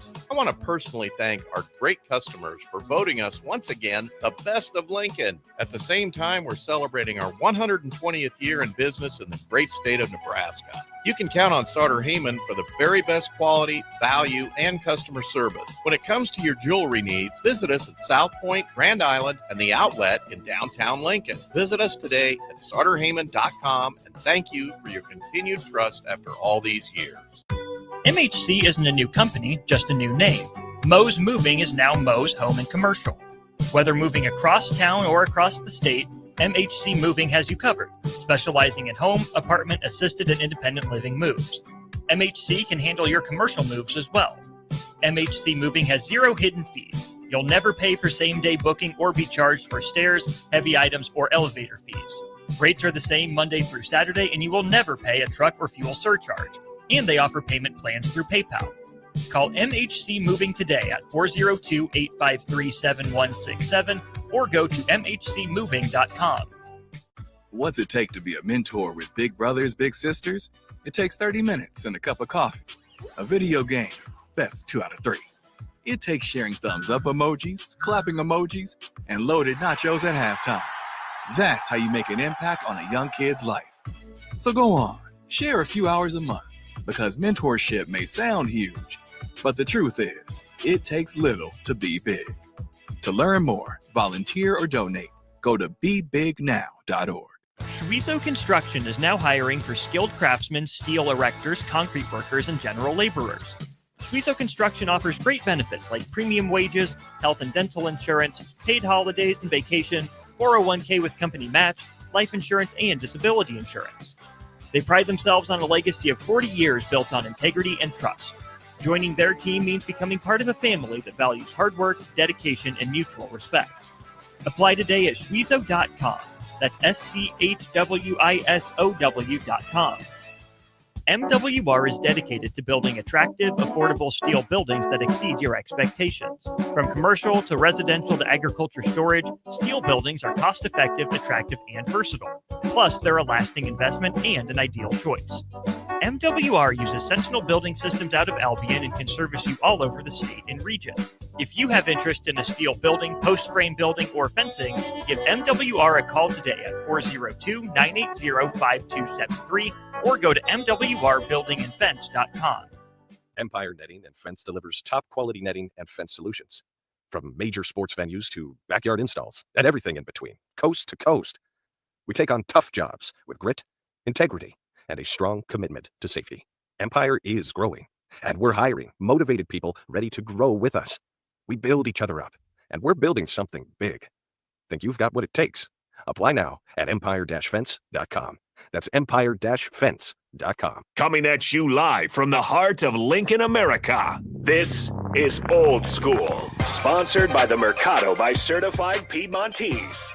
Nebraska Football Hall of Famer Jay Foreman and Austin Orman. Old School with Foreman and Orman on 93.7 The Ticket and theticketfm.com. What up? You heard it right. Jay Foreman, Austin Norman, Old School. We are brought to you by the Mercado, Certified Piedmontese, Special Ingredients and Butcher Shop, 84th and Havelock, 30th Yankee Hill, 85th and Andermatt, / Old Cheney, and 168th and Maple up there in the O. Obviously, we covered a lot of things in the first 2 hours. Obviously, Austin was on solo dolo, and obviously, we want to appreciate and give a shout out to Tom Chattel of dropping some news. Obviously, he was very supportive of Emmett Johnson, potentially, getting on the list for Doak Walker, and then you just never know where it could go from there as far as, potentially be on the, the Heisman finalist list, which I think ends up being, 8 to 10 people in total, even if you don't make it to New York. But the big thing, and about to kick off here in a couple hours, is it's top 25 matchups. There's some good games, and obviously a lot going on in the Big Ten. We talked about USC, Iowa. We talked a little bit about Georgia, Texas, but there's other good games, Austin. I really wanted to look at that Virginia Duke game. I know we talked a little bit about it before, and the reason why I want to look at it again is because I think that game could sneak in. The ACC could potentially, stymie any like big boy situation with the Big Ten. Big Ten is potentially looking at it if, say, somehow Minnesota beats Oregon tonight, right? What do you think happens? Oregon's out? Yeah, I think if Minnesota beats Oregon, Oregon's out, and I'm not sure there's a great path for them to get back in. Right. Which is kind of weird to say, but I mean, let's take a second and look at Oregon's schedule. I mean, they're the 1 seed in last year's college football playoff, obviously bounced in their first game. Okay, so let's say they lose at home to Minnesota. That's incredibly damaging. Then they have USC and they have Washington. You lose to Minnesota, you're motivated to go 2-0, but 1-1 is certainly on the table. Your win on the road at Iowa, you don't get style points for it, but you get points for finding a way to win that game. And other than that, your best win of the year is at Penn State, a team that right now looks pretty bad, and that one took you overtime to do. I think that Oregon, should still be at least in consideration, probably a top 15 team, even with a loss to Minnesota. But a loss like that this late in the year at home, the vibe would not be good. And then I think you'd have to go 2-0 and hope that two teams probably in the SEC slip up, or that it's really a 2-team race in the ACC and only one of those teams makes it in instead of slipping, a second in like last year, or even in the Big 12, same sort of thing. So Oregon, I still think, is in win and in mode. Its season really, I think, comes down to these 3 weeks, though. Yeah, it's interesting for them where at the beginning of the season, it was, Ohio State was there, but you didn't know how good they would be because they had a, young, up and coming, young quarterback. Whereas Oregon is like, oh, Dante Moore, and this is the year we're turning the corner, along with Penn State. And then obviously that, Oregon just has one loss, but the schedule hasn't set up for it to have like that win in your back pocket that you can lean on if you were able, potentially lose to Minnesota. And I think at times when the way Minnesota's look, getting embarrassed by Iowa, obviously coming back the next week and winning at home, even if they, do come to Oregon and beat them, it's still looked at as a bad loss. And in this weekend, along with a plethora of other teams, it's survival mode. It's like if you don't win and you don't keep your head above water, you're out. Mm-hmm. There's, but Oregon here's a silver lining to Oregon. If they have their second loss, which I don't think they'll lose to Minnesota, they have to beat Minnesota and it has to look better than what they've looked. They could say we only have 2 losses and we're number 8, right? So you just kind of the brand power. But Tony Petitti, I guarantee you, he's like, we need these to push these guys over the line because there's other teams that could help the other, potential like outside looking in teams and potentially maybe even more Oregon. When you think of, BYU, the next game I want to talk to BYU playing TCU. Look, if you think TCU won't beat the brakes off of BYU, you're crazy. They are back. They had a little bit of like an injury bug, so I think that cost them a game or two. And BYU is ripe for the picking. Why? Because Texas Tech showed you the recipe. Speed, physicality, tenacity, even though BYU plays like that. If TCU is able to beat BYU already has 2 losses, we're thinking about BYU once again, dropping the ball, running almost to the goal line, and dropping it before they score. Yeah, it's wash, rinse, repeat for BYU right now, who I think is, just overly so still in the picture on the fringes, but the Big 12 still won't get that same level of respect. 3 losses and they're done, 2 wins and they look pretty good. They could probably play their way into the periphery, but not being a participant in the Big 12 championship game, I think would really hurt BYU, who at this point has to be the Big 12 champion to get in. And then it comes down to, if they get another shot at Texas Tech, since they're not mathematically eliminated, and they beat Texas Tech, which didn't look like it had any chance of happening in that game in Lubbock. Texas Tech came out, played an incredible game, definitely rose to the occasion. It was always going to be a tall task for BYU. But, okay, BYU is also talented. Maybe they make up for it with a, semi-surprising victory really it would come down to Texas Tech. Is their at-large resume then with 2 losses good enough to keep them in the picture? I would say yes. But what a letdown for BYU. And this is where I think the world of Kalani Sitake as a head coach. He's really good. And I think that the mark of a good coach is not just, winning the games you should, but when you do lose, how do you bounce back? How do you respond? Yeah. Season's not over for BYU. There's still plenty for them to play for. And I'm sure that's the message from him to that locker room. It's not going to be easy, right? Like you said, TCU's not exactly a pushover. They'd love to play spoiler because guess what? They've been in a similar position to BYU where they've been on the cusp of a special season, lost that one game at the end and missed out on a high-tier bowl game. They've also been to the high-tier bowl games, the Rose Bowls, the Fiesta Bowls before, and made the most of those moments. Obviously, the college football playoff run a few years ago. So TCU kind of knows what it's like to be in BYU's shoes as a program. Obviously not the same coach, obviously not the same players, but in terms of the brand and the recognition, TCU's been there before. Now they're in a kind of a new role for them in playing spoiler as not the big kid on the block. I'm curious to see which team has more of that motivation and more to play for and how that represents and shows up on the field on Saturday. Yeah, because if BYU gets the TCU team that played against Bill Belichick, North Carolina Tar Heels, they're in trouble. There's going to be a long flight back to back to Provo, and the pressure as you start to kind of drum up some of the scar tissue for BYU is going to be interesting to see how they handle it when they know they look down the field. They know the TCU team is motivated to be their spoiler. Plus, TCU is 6-3. They're trying to get to a bigger and better bowl game. They feel like they're building, right? They were at the mountaintop, dipped down. They said they're back. They showed it. They weren't as consistent as they, had been. But also, you got to think they're a game opponent. They're going to have big, fast athletes, just like Texas Tech. Probably not as dynamic across the defensive line, but in the back end, the second and third level, they could give that passing attack for BYU some problems. And so that's really been their kind of thorn in the side, the ability to be explosive, right, when they play like opponents. Now, here comes another factor, Austin.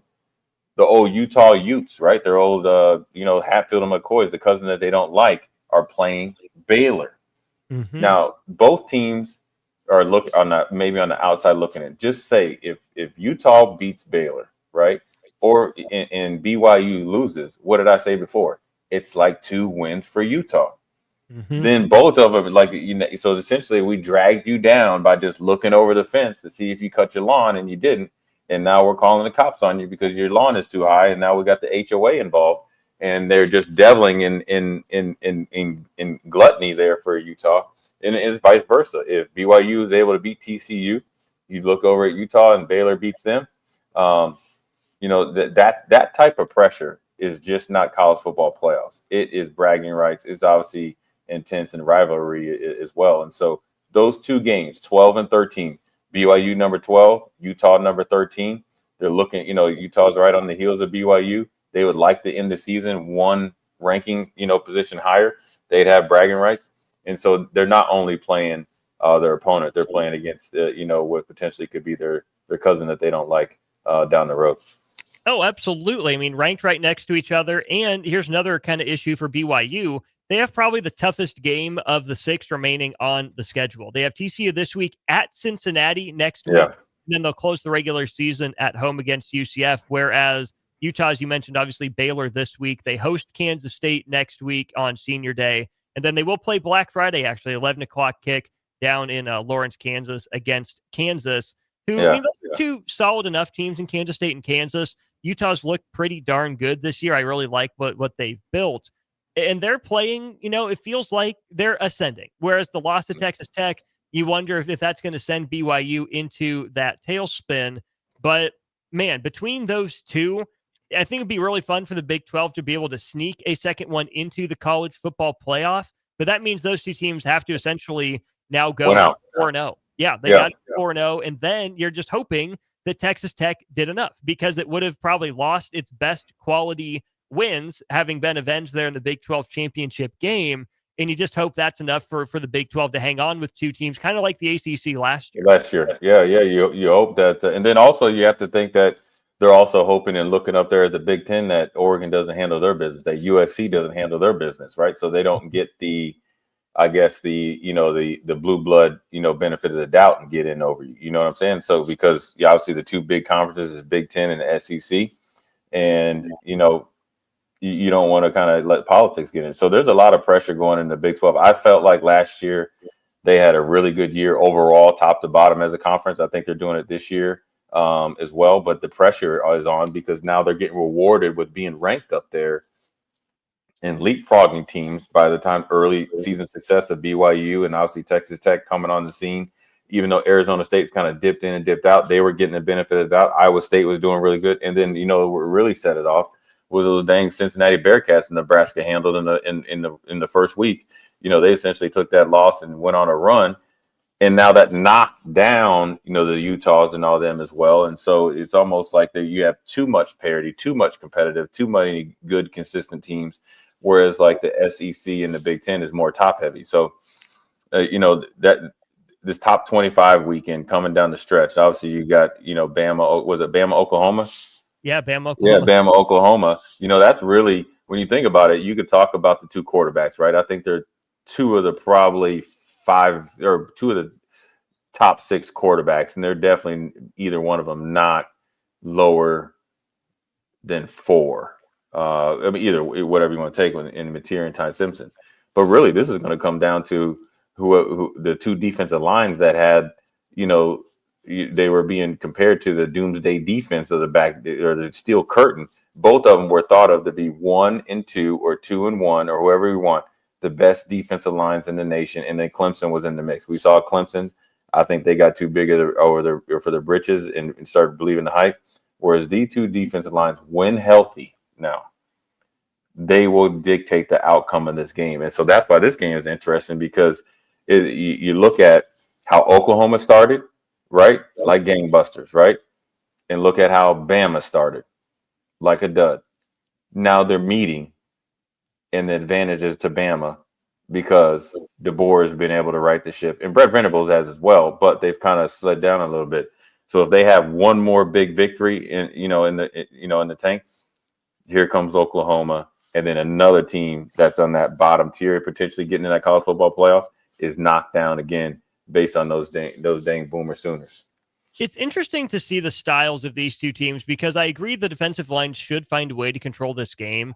And the slower you play and the faster you play, the more you leave up to variability, right? There's a happy ground to be played here where I still think Alabama has more of those weapons on the offensive end. They're more comfortable with a healthy Ty Simpson rather than a banged up, beat up, gotten it out John Mateer, who was the story of the early season, right? In legitimate Heisman consideration before the injury to his throwing hand, came back with a subpar performance, which is understandable when you bust up your thumb the way that he did. Again, I lean Bama at home. I trust that offense a little bit more, and I think the defensive line is really close to as good as Oklahoma's is. I think Alabama's done a great job of responding to the challenge. But, man, you get yourself locked in a 21-20 game, and Oklahoma's visitor has the ball with, 50 seconds left and 2 timeouts, and Alabama's kicking off after a late touchdown. That's, one busted coverage and then one, 10-yard out, and they're in field goal range with a chance to win the game, which do you ever want to put it on the leg of a college kicker? No, absolutely not. But I don't think this ends up being a high-scoring game. I don't think both teams break 30 in this one. So if you're going to live in the low to mid-20s, one possession, one busted coverage can really make the difference. It's different when you're Oklahoma in the Big 12 and you're playing in these 66 to 50 games where, okay, big plays all over the field. You can get it back at any time. It's more who's going to make the one crucial mistake. I think these tighter margin games come down to who's going to make one more play as opposed to who's going to avoid one more mistake. So I lean Bama, I think, for good reason in this one. But if it is a, 7 or 8 possessions both ways sort of game, we've seen crazier things happen, and Oklahoma's got enough to play for and is talented enough that it would be a surprise, not a shock, if they went into Bryant Denny and found a way to pull this one out. Yeah, if Mateer gets going, he's I guess the new version of Johnny Manziel. I mean, he can run it and he can throw it, and if he gets busy, and then they start that defense getting cranked up because they have athletes all over the place. they could really, send people those, what do they call the Bama fans? What's the one dude, Willie, the Bama fan? You ever see him on the internet? Oh, yeah. He definitely will he would probably go viral if they end up losing to the Oklahoma Sooners at home. But this is what you play college football for. This is what you're a fan for. This is what you really look forward to all year and all off season. And as slow as it took, or as long as it took to get the season started, now we're getting into the nitty gritty of it. And you shouldn't be. I'm definitely excited to see how it comes out.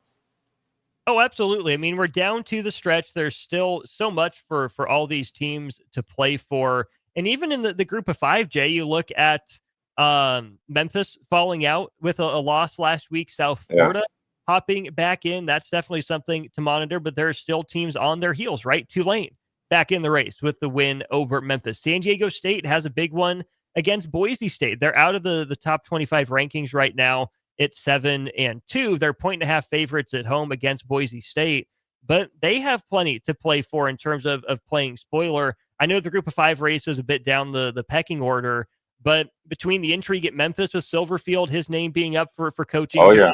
Same at Tulane with Summerall. They're back in the mix. No, James Madison is still hanging around with Bob Disney in charge there too. South Florida made that splash early in the season, suffered a couple of those maybe more surprising losses after the way they started the year. But watch out in the American. There's a lot to play for in what should be a fascinating week even there. I think it'd be great for college football if it is South Florida that makes it in. Of course, they were one of the teams that made it into the top 10, maybe even the top 5 back in that wacky 2007 season. Golish is another hot coaching name. I've heard less about him, though, than some of these other guys. I'm curious to see for that 12th spot, can that South Florida Bulls team hang on from where they were early in the season, or does someone else in the American have something to say about that as well? Golish is, I wouldn't say he became famous, but what he did to Tom Herman, I think he put himself on the map. I like the way they play. They've gotten better. They have really good athletes, and why not? And you know what is, we talk about all the pressure, right? Of like the two universities that hate each other. All these coaches should be on a group text. If I win, I'm going to Penn State. I'm going to Power 5. See you later, right? I like, hey, thanks for doing business. Holla at a player when you see me in the street, because all of them have a lot on the line besides the wins and losses. But they have to stay focused, and that's the hard thing when you come down to, look, they've done a lot with less, right? And it's commendable. But then as this transfer portal and this NIL has started, some of the good talent has, really dripped down to this, group of 5. They've done a really good job of developing programs. They've done a really good job of leading programs. And you think about all that, the journey, and you do, right? It's natural. Then you think about this next game. And then you have to get back in the present, how I'm going to win this game. Then you think about, okay, well, what if Penn State calls me, right? Because Golish has been there, right? And what if you go from Tulane to Arkansas, or from Memphis to so-and-so? There's a lot going on, and that's what makes it exciting, because as you see these plays and a timeout that's burned when you really shouldn't, right? The lack of focus or the superior focus to get over the edge to do it. And you got to think, as much as we talked about, where did Mike Norvell come from? From Florida State's coach. Where was he at before? Wasn't he at Memphis? Yeah. Mm-hmm. Yeah. So you think about that, is there's a pathway, but then also you see when you get to that place, you've seen Mike Norvell. He's a colleague. He's like, okay, now we see what to do, what not to do. And he was in the same position I am, or they are, coming into this weekend. I'm glad I pulled up the American standings. They are absolutely fascinating. So actually leading the American right now, Navy. The Midshipmen are 5-1. Of course, they'll play the Commander-in-Chief game against Army at the very end of the regular season. But then it's South Florida, Tulane, North Texas, and how about this? East Carolina, all sitting at 4-1, half a game ahead of Memphis at 4-2. You could even see, if everything breaks right, Army, Temple, Florida Atlantic, they're at 3-3. All 3 of those teams went out at 6-3, and everyone else finds a way to go 6-3. You get into some really funky tiebreaker sort of scenarios. Obviously, South Florida gets a little bit of the nod, but North Texas would be fun. Their quarterback threw for 600 yards in a game earlier this year. This American race is far from over. And to your point, it's the same conversation at these schools that Nebraska had for a couple weeks there with Matt Rule. How's the main thing, right? Maybe your hopes and dreams aren't being fulfilled in Boca Raton, Florida Atlantic, or in Denton, Texas, in North Texas, or wherever you might be. But you also can't, just shove your future ambitions to the side, but you have to find a way to, because it's unfair to the players for you to be worried about something else when all they care about is winning this game and giving themselves a chance, probably as the American Conference champion, to play in the college football playoff, which might be the only time they get a chance to even sniff that stage. Yeah, and you look at Boise State, though. They were able to get a bye, and obviously some guys that were able to get shots at the next level. And so you never know what can come of it. If you're a really good player at one of those schools and you get on the main stage, who do you think is going to be calling you? After your season is done, one of these big time schools. So this money and all this stuff has really brought in a different dynamic as far as how they think, and then obviously how they execute. So that's what I like about it. That's why I like to, bring this to your attention, because you always are looking at it and see it, and then see what happens. That's what is exciting, here, starting tonight and all through the weekend. There's nothing better, Austin, than going into Mercado, getting you one more tomahawk before it goes into wintertime, right? And sitting back and watch some good college football. We're going to take a quick break, come back. We're going to talk about your boys from Pitt, Notre Dame. Because, listen, Mr. Smedium himself, Marcus Freeman, has been getting too much passes because he's a handsome young man. Or not young man, he's a handsome dude. But he's going to be facing it. He's got the Lions Den.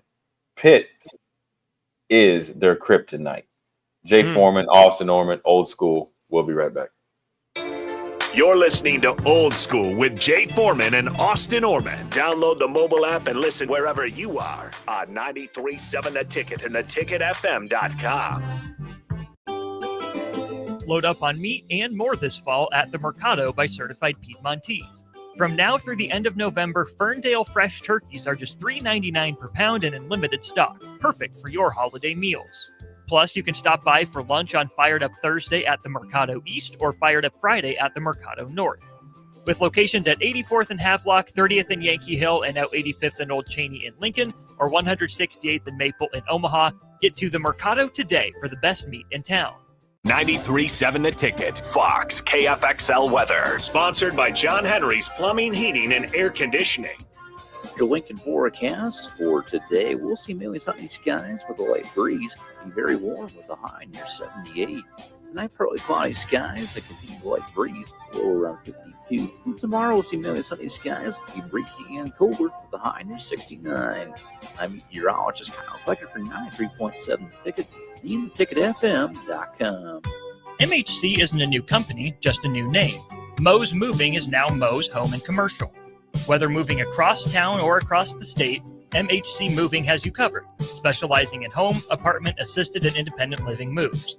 MHC can handle your commercial moves as well. MHC Moving has zero hidden fees. You'll never pay for same-day booking or be charged for stairs, heavy items, or elevator fees. Rates are the same Monday through Saturday, and you will never pay a truck or fuel surcharge. And they offer payment plans through PayPal. Call MHC Moving today at 402-853-7167 or go to mhcmoving.com. Schweizo Construction is now hiring for skilled craftsmen, steel erectors, concrete workers, and general laborers. Schweizo Construction offers great benefits like premium wages, health and dental insurance, paid holidays and vacation, 401k with company match, life insurance, and disability insurance. They pride themselves on a legacy of 40 years built on integrity and trust. Joining their team means becoming part of a family that values hard work, dedication, and mutual respect. Apply today at schweizo.com. That's SCHWISOW.com. The savings continue all November long at Elway Power Sports of Lincoln. They're extending their red tag sale with machines priced at invoice plus $300. That's it. No freight, no setup, no extra fees. Plus 10% off snowplow kits, 10% off fly motocross gear, and 50% off all in-stock road tires. Elway Power Sports of Lincoln has you covered all under one roof with a large selection of side-by-sides, ATVs, motorcycles, and personal watercraft at their 27th and I-80 location. They can't wait to get you set up for the holiday season. A lot of businesses say they're family-focused, but when tough situations in life arise, the business wants anything but your best interests. James Enterprise Incorporated is hiring, and they will always treat their employees like family, just as they do their customers. James Enterprise Incorporated is hiring Class A and B CDL drivers, a shop tech, and a diesel mechanic. If you're looking for a career with a company that goes above and beyond to value you and your family, apply today at jamesenterpriseinc.com or call 402-432-6740. This holiday season, give the gift of good taste with a gift card from Valentino's. During double discount days, double your discount from $5 to $10 free with a $50 gift card purchase. Valentino's handcrafted pizza has been a family favorite for generations, and our gift cards make the perfect holiday gift. And right now, during gift card double discount days, when you buy $50 in gift cards, get a $10 gift card free. Happy holidays from Valentino's. What's better than supporting your favorite radio station and eating delicious Nebraska-made products? Smoking Gun Jerky of Nebraska wants to highlight you, the listener, on the 93.7 The Ticket Wall of Fame at the store. Stop by the store at 48th and R in Lincoln and see their huge variety of small batch gourmet jerky. Or if you're not in the area and want to try some, go to smokinggunjerky.com and enter code EARLY for 10% off your purchase. It's the ultimate low-calorie, high-protein snack at Smoking Gun Jerky of Nebraska. Time for a new heating and cooling system? Get the options, brand, and efficiency that best fits your family and your home. Call Bryant Air Conditioning, Heating, Electrical, and Plumbing. MWR is dedicated to building attractive, affordable steel buildings that exceed your expectations. From commercial to residential to agriculture storage, steel buildings are cost-effective, attractive, and versatile. Plus, they're a lasting investment and an ideal choice.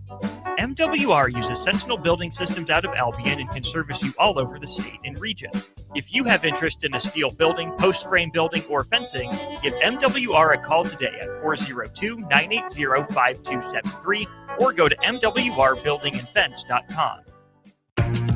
Back to old school with Foreman and Orman on 93.7 The Ticket and theticketfm.com.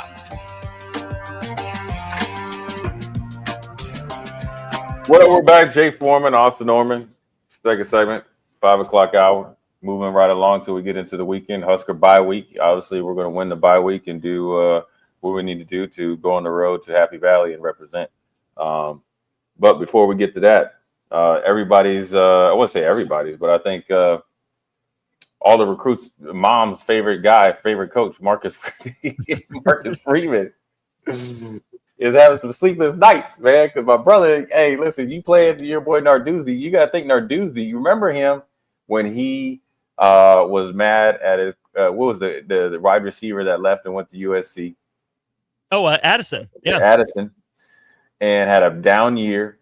He was taking shots at, remember, I think he took a shot at Deion, right? Deion Sanders. And quietly is put guys in the NFL, number one. Won some games this year, but they're a tough team. And for Notre Dame, if Pittsburgh's defense comes to play and does a really good job against that running game and Mr. Love, and he's been exciting all year, I think the way that they attack people offensively, and even though I think Notre Dame's defense is quite as kept, is not been getting all the accolades as they should, it could be one of those games where it could be upset alert. I do think Notre Dame wins, but I don't think it'll be easy. I'll be very surprised if they blow out Pitt. I think Pitt is looking for that signature win. Same with Narduzzi, because that could potential to lead to the contract extension or more money. Because as much as that's what also is just a little side note. As much as everybody's talking about like the coaches that are already employed, like PJ Fleck, you hear him a lot, especially with USC and all that. And you think about Michigan State and Smith potentially being gone. If they get rid of Smith, don't think they won't call your boy Narduzzi. Mm-hmm. Because where did he coach at before he came to Pitt? East Lansing at the Woodshed. And guess who he bodied, and who he essentially is. He's like D'Antoni here, number 2, and he's this guy. And I think D'Antoni works in the athletic department, right, as an advisory role, right? And I'm sure we're still tight enough, right? Yeah. So it's all these things, and he's just laying over there with his glasses, because he's funny. If you ever watch him, he'll get it cracking a little bit, and he expects his team to be physical. It's going to be interesting to see how Notre Dame.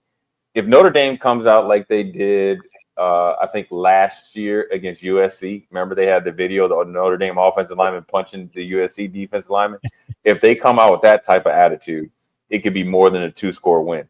If they come out kind of slopping around like they did obviously against Northern Illinois and all that other stuff, they'll be in for a dogfight. I think this is a sneaky good game as well because Notre Dame is essentially back against the wall, and they have to not only win, but they need style points as well, Austin. They're not getting the benefit of the doubt that everybody thought they would before the season started. Absolutely not. I mean, shout out to Bill Connolly of ESPN for throwing this out there. Since Notre Dame started the year off 0-2, they've won 7 straight, average score of 41-14. Here's the problem. Ain't played nobody. They get one last really against Pitt, who is sneakily in the back half of the top 25 after they started the year 2-2. That's when freshman quarterback Mason Heinschel gets the nod from Pat Narduzzi. He has been balling for Pitt ever since. Pitt stout up front against the run. They make quarterbacks beat them with their arm. They've done a good job of that so far this year. CJ Carr's been sneaky good for Notre Dame. He can make some big-time throws even already as a freshman. And here's the other part of things, Jay. How perfectly Pitt would it be to play spoiler? You think about the times they beat Virginia Tech, the times they beat Florida State. Certainly Clemson comes to mind in the early mid-2010s. Pitt has been better than the teams that they had in the 2010s for the most part, so it's not really an upset anymore. But I still think there's that kind of blue-collar mentality for Pitt, kind of that chip on the shoulder. Everyone overlooks us, even though we've been a little bit more consistent and a little bit better, that it would be so on brand for Pitt to find a way to bottle up Jeremiah Love and his running mates in the backfield, create just enough havoc and get a late interception on CJ Carr, and find a way to win this game. They're kind of due for an upset of that magnitude. They haven't had one in the last handful of years. So I do think Notre Dame's better. I think the spread of 12.5 is a little disrespectful to how well Pitt has been playing in the way that this matchup goes. Notre Dame's certainly talented enough to make me look silly in saying that. I don't know if I'm confident enough to say that Pitt finds a way to win the game, but man, there are a lot of factors there that lead me to at least somewhat consider the possibility of a Pitt win in Pittsburgh. And I think if they don't win, I think they make it hard. I think Pitt is going to come in there and say, we're going to give them everything we got, and if we lose, we're going to take one with us. You know, like Denzel says, we leave one here with something. So it's going to be interesting to see, you know, how they handle it and how Marcus Freeman continues to inspire this team to do, you know, great things. And so, you know, the pressure is on, and this is what you get paid a lot of money for. I mean, his name has been floated, you know, softly with Penn State. I think Notre Dame powers that be probably showed up at his house and just say, hey, you know, you remember we hooked you up last year, right? He's like, yeah, okay. You like this house, right? Yeah. You know, we fast-tracked you to, you know, to become Catholic, right? Yeah. And you got to the national championship. Then they sit there and said, don't get your pass revoked, my brother. hey, Austin. Get taken away from you. Like Nick Sater said, once he went Catholic, he leveled up, boy. He was a national championship overnight. We can bring you back to where we found you, Mr. Marcus Freeman. No, I'm just joking. So, that's a sneaky good game. But what a big opportunity for Marcus Freeman, who has a lot to do in following up last year. It didn't really seem like a fluke after the fact that they beat Penn State. But in the moment, it kind of felt like, wow, okay, Notre Dame, you know, plucky underdog. We're not used to saying that about the Fighting Irish, who got their respect, who were good last year, despite having really an upset loss in each of the first couple of years under Marcus Freeman. Looking back and having another year to reflect on what's happened to both those programs, credit to Marcus Freeman for sustaining a college football playoff caliber program, right? They're not the underdog anymore. And it's Notre Dame. It's kind of weird to think of them as the underdog. But this should have been Penn State in this position in a lot of ways. Penn State didn't maintain it with a senior quarterback. Notre Dame found a way to, despite installing a freshman quarterback into the mix and losing some real defensive talent to the draft, including Omaha Burke's very own Xavier Watts, standout safety for them. So even if Notre Dame doesn't make the national championship game this year, the fact that their season started off 0-2, looking like, two possible college football playoff teams at the time, and even more so now, it'd be sure disappointing in the moment, but I still think another step in the right direction for Notre Dame, not to go from semi-surprise in the national championship game and putting up a fight against Ohio State to firmly back in the mix, kind of in the driver's seat for another berth right now. I tip my cap to Marcus Freeman. Yeah, I think he's done some good things, and I think he's learned, and I think he's been very patient, with his freshman quarterback. I think this freshman quarterback, and I think Riley Leonard was a one-man show, and obviously with Love being hurt last year, it really hurt their chances.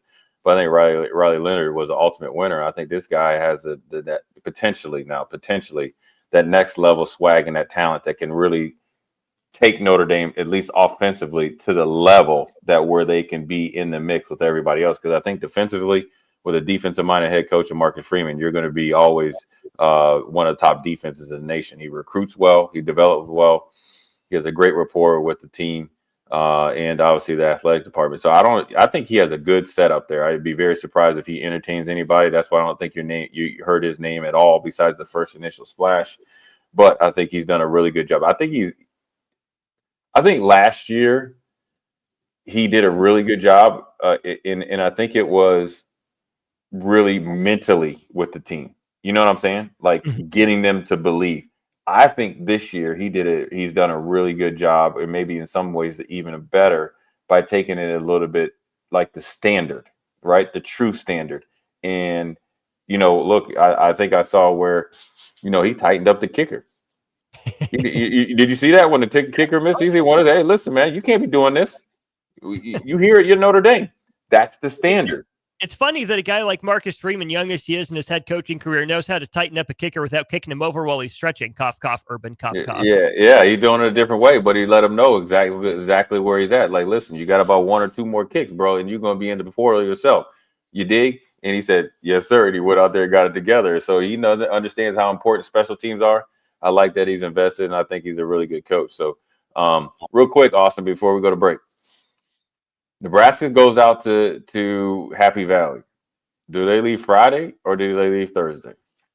I would assume they would leave Friday. That's kind of been their plan. I think Matt Rule said there's only one road trip that they were going to leave on Thursday for. So my assumption is they'll leave on Friday, probably around noon, get in, do their walkthrough, team dinner, and whatnot. But Jay, I'm sure you've made the drive or know about it. That drive from Harrisburg to it's Penn horrible. State, not exactly a pleasant, not right. pleasant.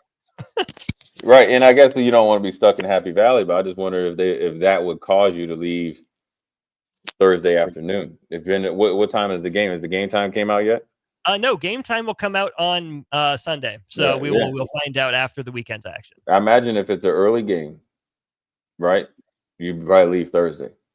What is it about the Northeast, Jay? I mean, you think about the drive to Penn State, the drive up to Foxborough as well for the Patriots. What are we doing? Building these stadiums, these campuses out in the middle of nowhere. Why is it so hard to have them a half an hour drive or a 15-minute drive outside of the hustle and bustle? Like, what are we doing these terrible one way in, one way out drives for up there? I don't know, but I remember when it was when I played against the Patriots, it was like essentially the stadium was in like a neighborhood. In Austin, we went through a neighborhood. I mean, in Buffalo's only one way in and one way out too. They just have two ways, but they actually make it now one way in and one way out now. So Buffalo is not off the hook. I think these universities and obviously franchises, they start. That's where the support comes. So you're right in the middle of it. That's what makes it special. And Happy Valley doesn't in Harrisburg doesn't have a big enough runway for them Happy Valley I don't think has a big enough runway for them to take these long flights. James Franklin talked about it numerous times. He wanted the powers to be to invest in and change some of the politics behind it and get him a bigger runway. Now I don't think that really adds up when you only probably go on probably 2 or 3 these trips every 4 or 5 years. But ultimately, it hurt them in times in their travel, and you want to eliminate all the excuses and the things that could hold you back. But it's a hard drive. Obviously, you're late in the year, so if you get in and you're delayed a little bit, in and out of there, there's not a lot of 4-lane highways, 6-lane highways. It could take you an extra 30, 40 minutes, and when you're trying to be on time and definitely on target on the road, it could definitely put you behind the 8 ball. At least it's not sitting in LA traffic for an hour, I guess. But 2 back-to-back bad drives for Husker football. Yeah, I know. And they're different drives, right? And as long as the weather holds off and there's not any snow, It is beautiful scenery, but so you'd like to get in there earlier, the better, and get in there and get settled and be able to really get your mind right. Because I think also being in Happy Valley, knowing that there's going to be 105,000 people there is a different dynamic, knowing that there's only going to be 45,000 people there in Pasadena. So there is an adjustment, and sometimes you have to adjust the way you travel. So either way, we're going to just go to a break. Jay Foreman, Austin Orman, we'll be right back. Watch Old School live on Facebook, YouTube, or Twitch. Old School with Foreman and Orman on 93.7 The Ticket and theticketfm.com. What's it take to be a mentor with big brothers, big sisters? It takes 30 minutes and a cup of coffee. A video game, best 2 out of 3. It takes sharing thumbs up emojis, clapping emojis, and loaded nachos at halftime. That's how you make an impact on a young kid's life. So go on, share a few hours a month, because mentorship may sound huge, but the truth is, it takes little to be big. To learn more, volunteer, or donate, go to BeBigNow.org. A lot of businesses say they're family focused, but when tough situations in life arise, the business wants anything but your best interests. James Enterprise Incorporated is hiring, and they will always treat their employees like family, just as they do their customers. James Enterprise Incorporated is hiring Class A and B CDL drivers, a shop tech, and a diesel mechanic. If you're looking for a career with a company that goes above and beyond to value you and your family, apply today at jamesenterpriseinc.com or call 402-432-6740. Nutrition Authority invites you to check out the all-new Epic Effects. Epic Effects is designed to blast body fat, curb cravings, and provide the smooth energy to get you through the day. Home of free samples and better than internet pricing, Epic Effects can only be found at Nutrition Authority. For store info, visit mynutritionauthority.com. What's better than supporting your favorite radio station and eating delicious Nebraska-made products? Smoking Gun Jerky of Nebraska wants to highlight you, the listener, on the 93.7 The Ticket Wall of Fame at the store. Stop by the store at 48th and R in Lincoln and see their huge variety of small batch gourmet jerky. Or if you're not in the area and want to try some, go to smokinggunjerky.com and enter code EARLY for 10% off your purchase. It's the ultimate low-calorie, high-protein snack at Smoking Gun Jerky of Nebraska. MWR is dedicated to building attractive, affordable steel buildings that exceed your expectations. From commercial to residential to agriculture storage, steel buildings are cost-effective, attractive, and versatile. Plus, they're a lasting investment and an ideal choice. MWR uses Sentinel Building Systems out of Albion and can service you all over the state and region. If you have interest in a steel building, post-frame building, or fencing, give MWR a call today at 402-980-5273 or go to mwrbuildingandfence.com. If you're a homeowner or a business owner, you have a lot of projects, and no one has an unlimited budget or time. Sunbelt Rentals makes all jobs less stressful with no need to purchase large equipment or hire a crew. You can do it yourself with rentals and everything from aerators and power rakes for spring yard work to stump grinders, concrete mixers, tile saws, and more. Check out their inventory in Lincoln, north of Cornhusker Highway on 56th Street, or online at sunbeltrentals.com. Rashawn Jackson here for Bauer Underground, who has been serving local contractors and utility contractors all across the state since 1997. When you see the black and white trucks, you know the baddest dudes in the business have arrived. Bauer is currently looking for equipment operators, laborers, diesel mechanics, and aerial linemen. Join the brotherhood built on hard work, authentic people, and pedigree of success. Bauer, a family-friendly company who reminds you, go Big Red! When the clock strikes 0 after every Nebraska football game, there's only one place to go for instant coverage. Tune in for the Husker After Party Postgame Show on 93.7 The Ticket for each game, win or lose. Call in with all your takes or text the show at 464-5685 and hear quotes from the players and coaches, too. It's the Husker After Party Postgame Show, sponsored by Anderson Ford and Vinnie Kreekak of State Farm Insurance. Hi, Sean Callahan here for Coppell Chevrolet GMC, the #1 fastest growing GMC dealer in the Omaha and Lincoln area. We are going to keep this train rolling in a big way with new half-ton and 4x4 pickup trucks starting at $12,500 off list price or 0% financing. You heard that right, $12,500 off list price or 0% financing. You pick which one works better for you. Please stop on in the dealership and meet the team or check us out at CoppellCars.com. Stock number C280930, all deals with approved credit.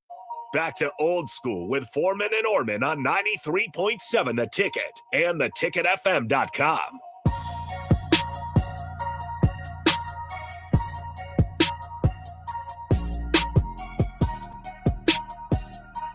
Welcome back into Old School one final time. Jay Foreman off handling some business, so that's okay. We get an early start here on the corner three. Let me welcome in.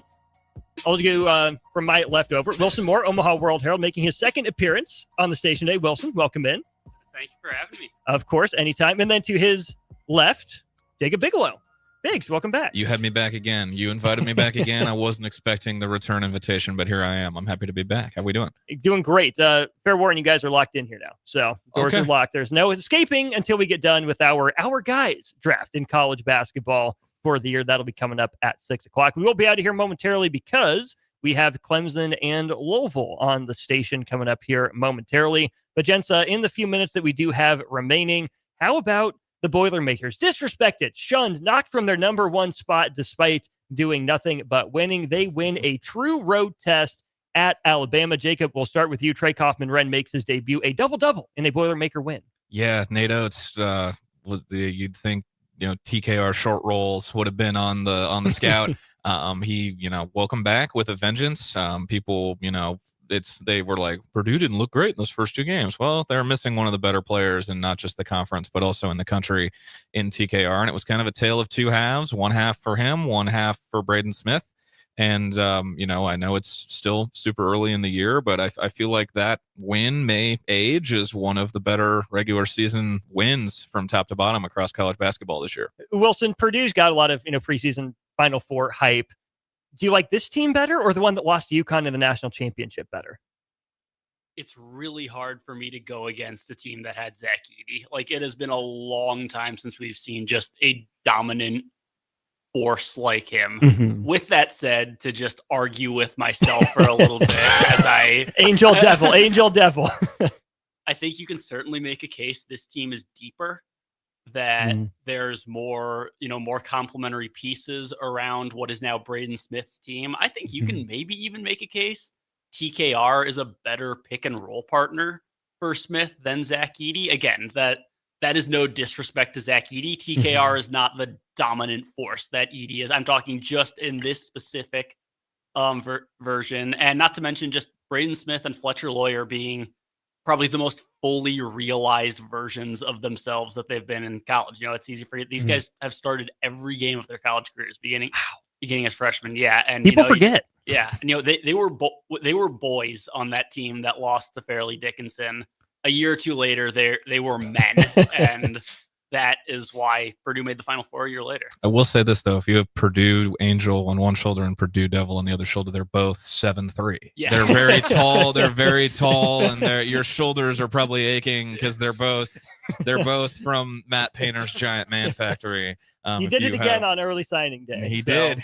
Shout out Painter. Jacob, we'll give you the final word before we get to corner three. Coacher made his return to the Breslin Center and got Jackson Collard. He did. He got Jackson Collard. Michigan State didn't really play that well either. But the Spartans covered. That's all I know. The Spartans covered. Kudos to the fighting Tim Mileses. But yeah, it was good to see him back in Big Ten country last night. 79-60, Michigan State takes down San Jose State. Spartans still searching for the first win on the season. Been a rough go of things for the entire Mountain West so far, as we discussed a little bit last week. Topic at hand for us now on corner three, our guys. We're the basketball hipsters here. At least we give ourselves some credit for that. Who do we think you should be watching more of? We will tell you. Next hour and change will be on stream. We got Clemson Louisville coming up here on the radio dial. For Jay Foreman, for Jacob and Wilson, this is awesome. Don't go anywhere. Corner three's next on the ticket.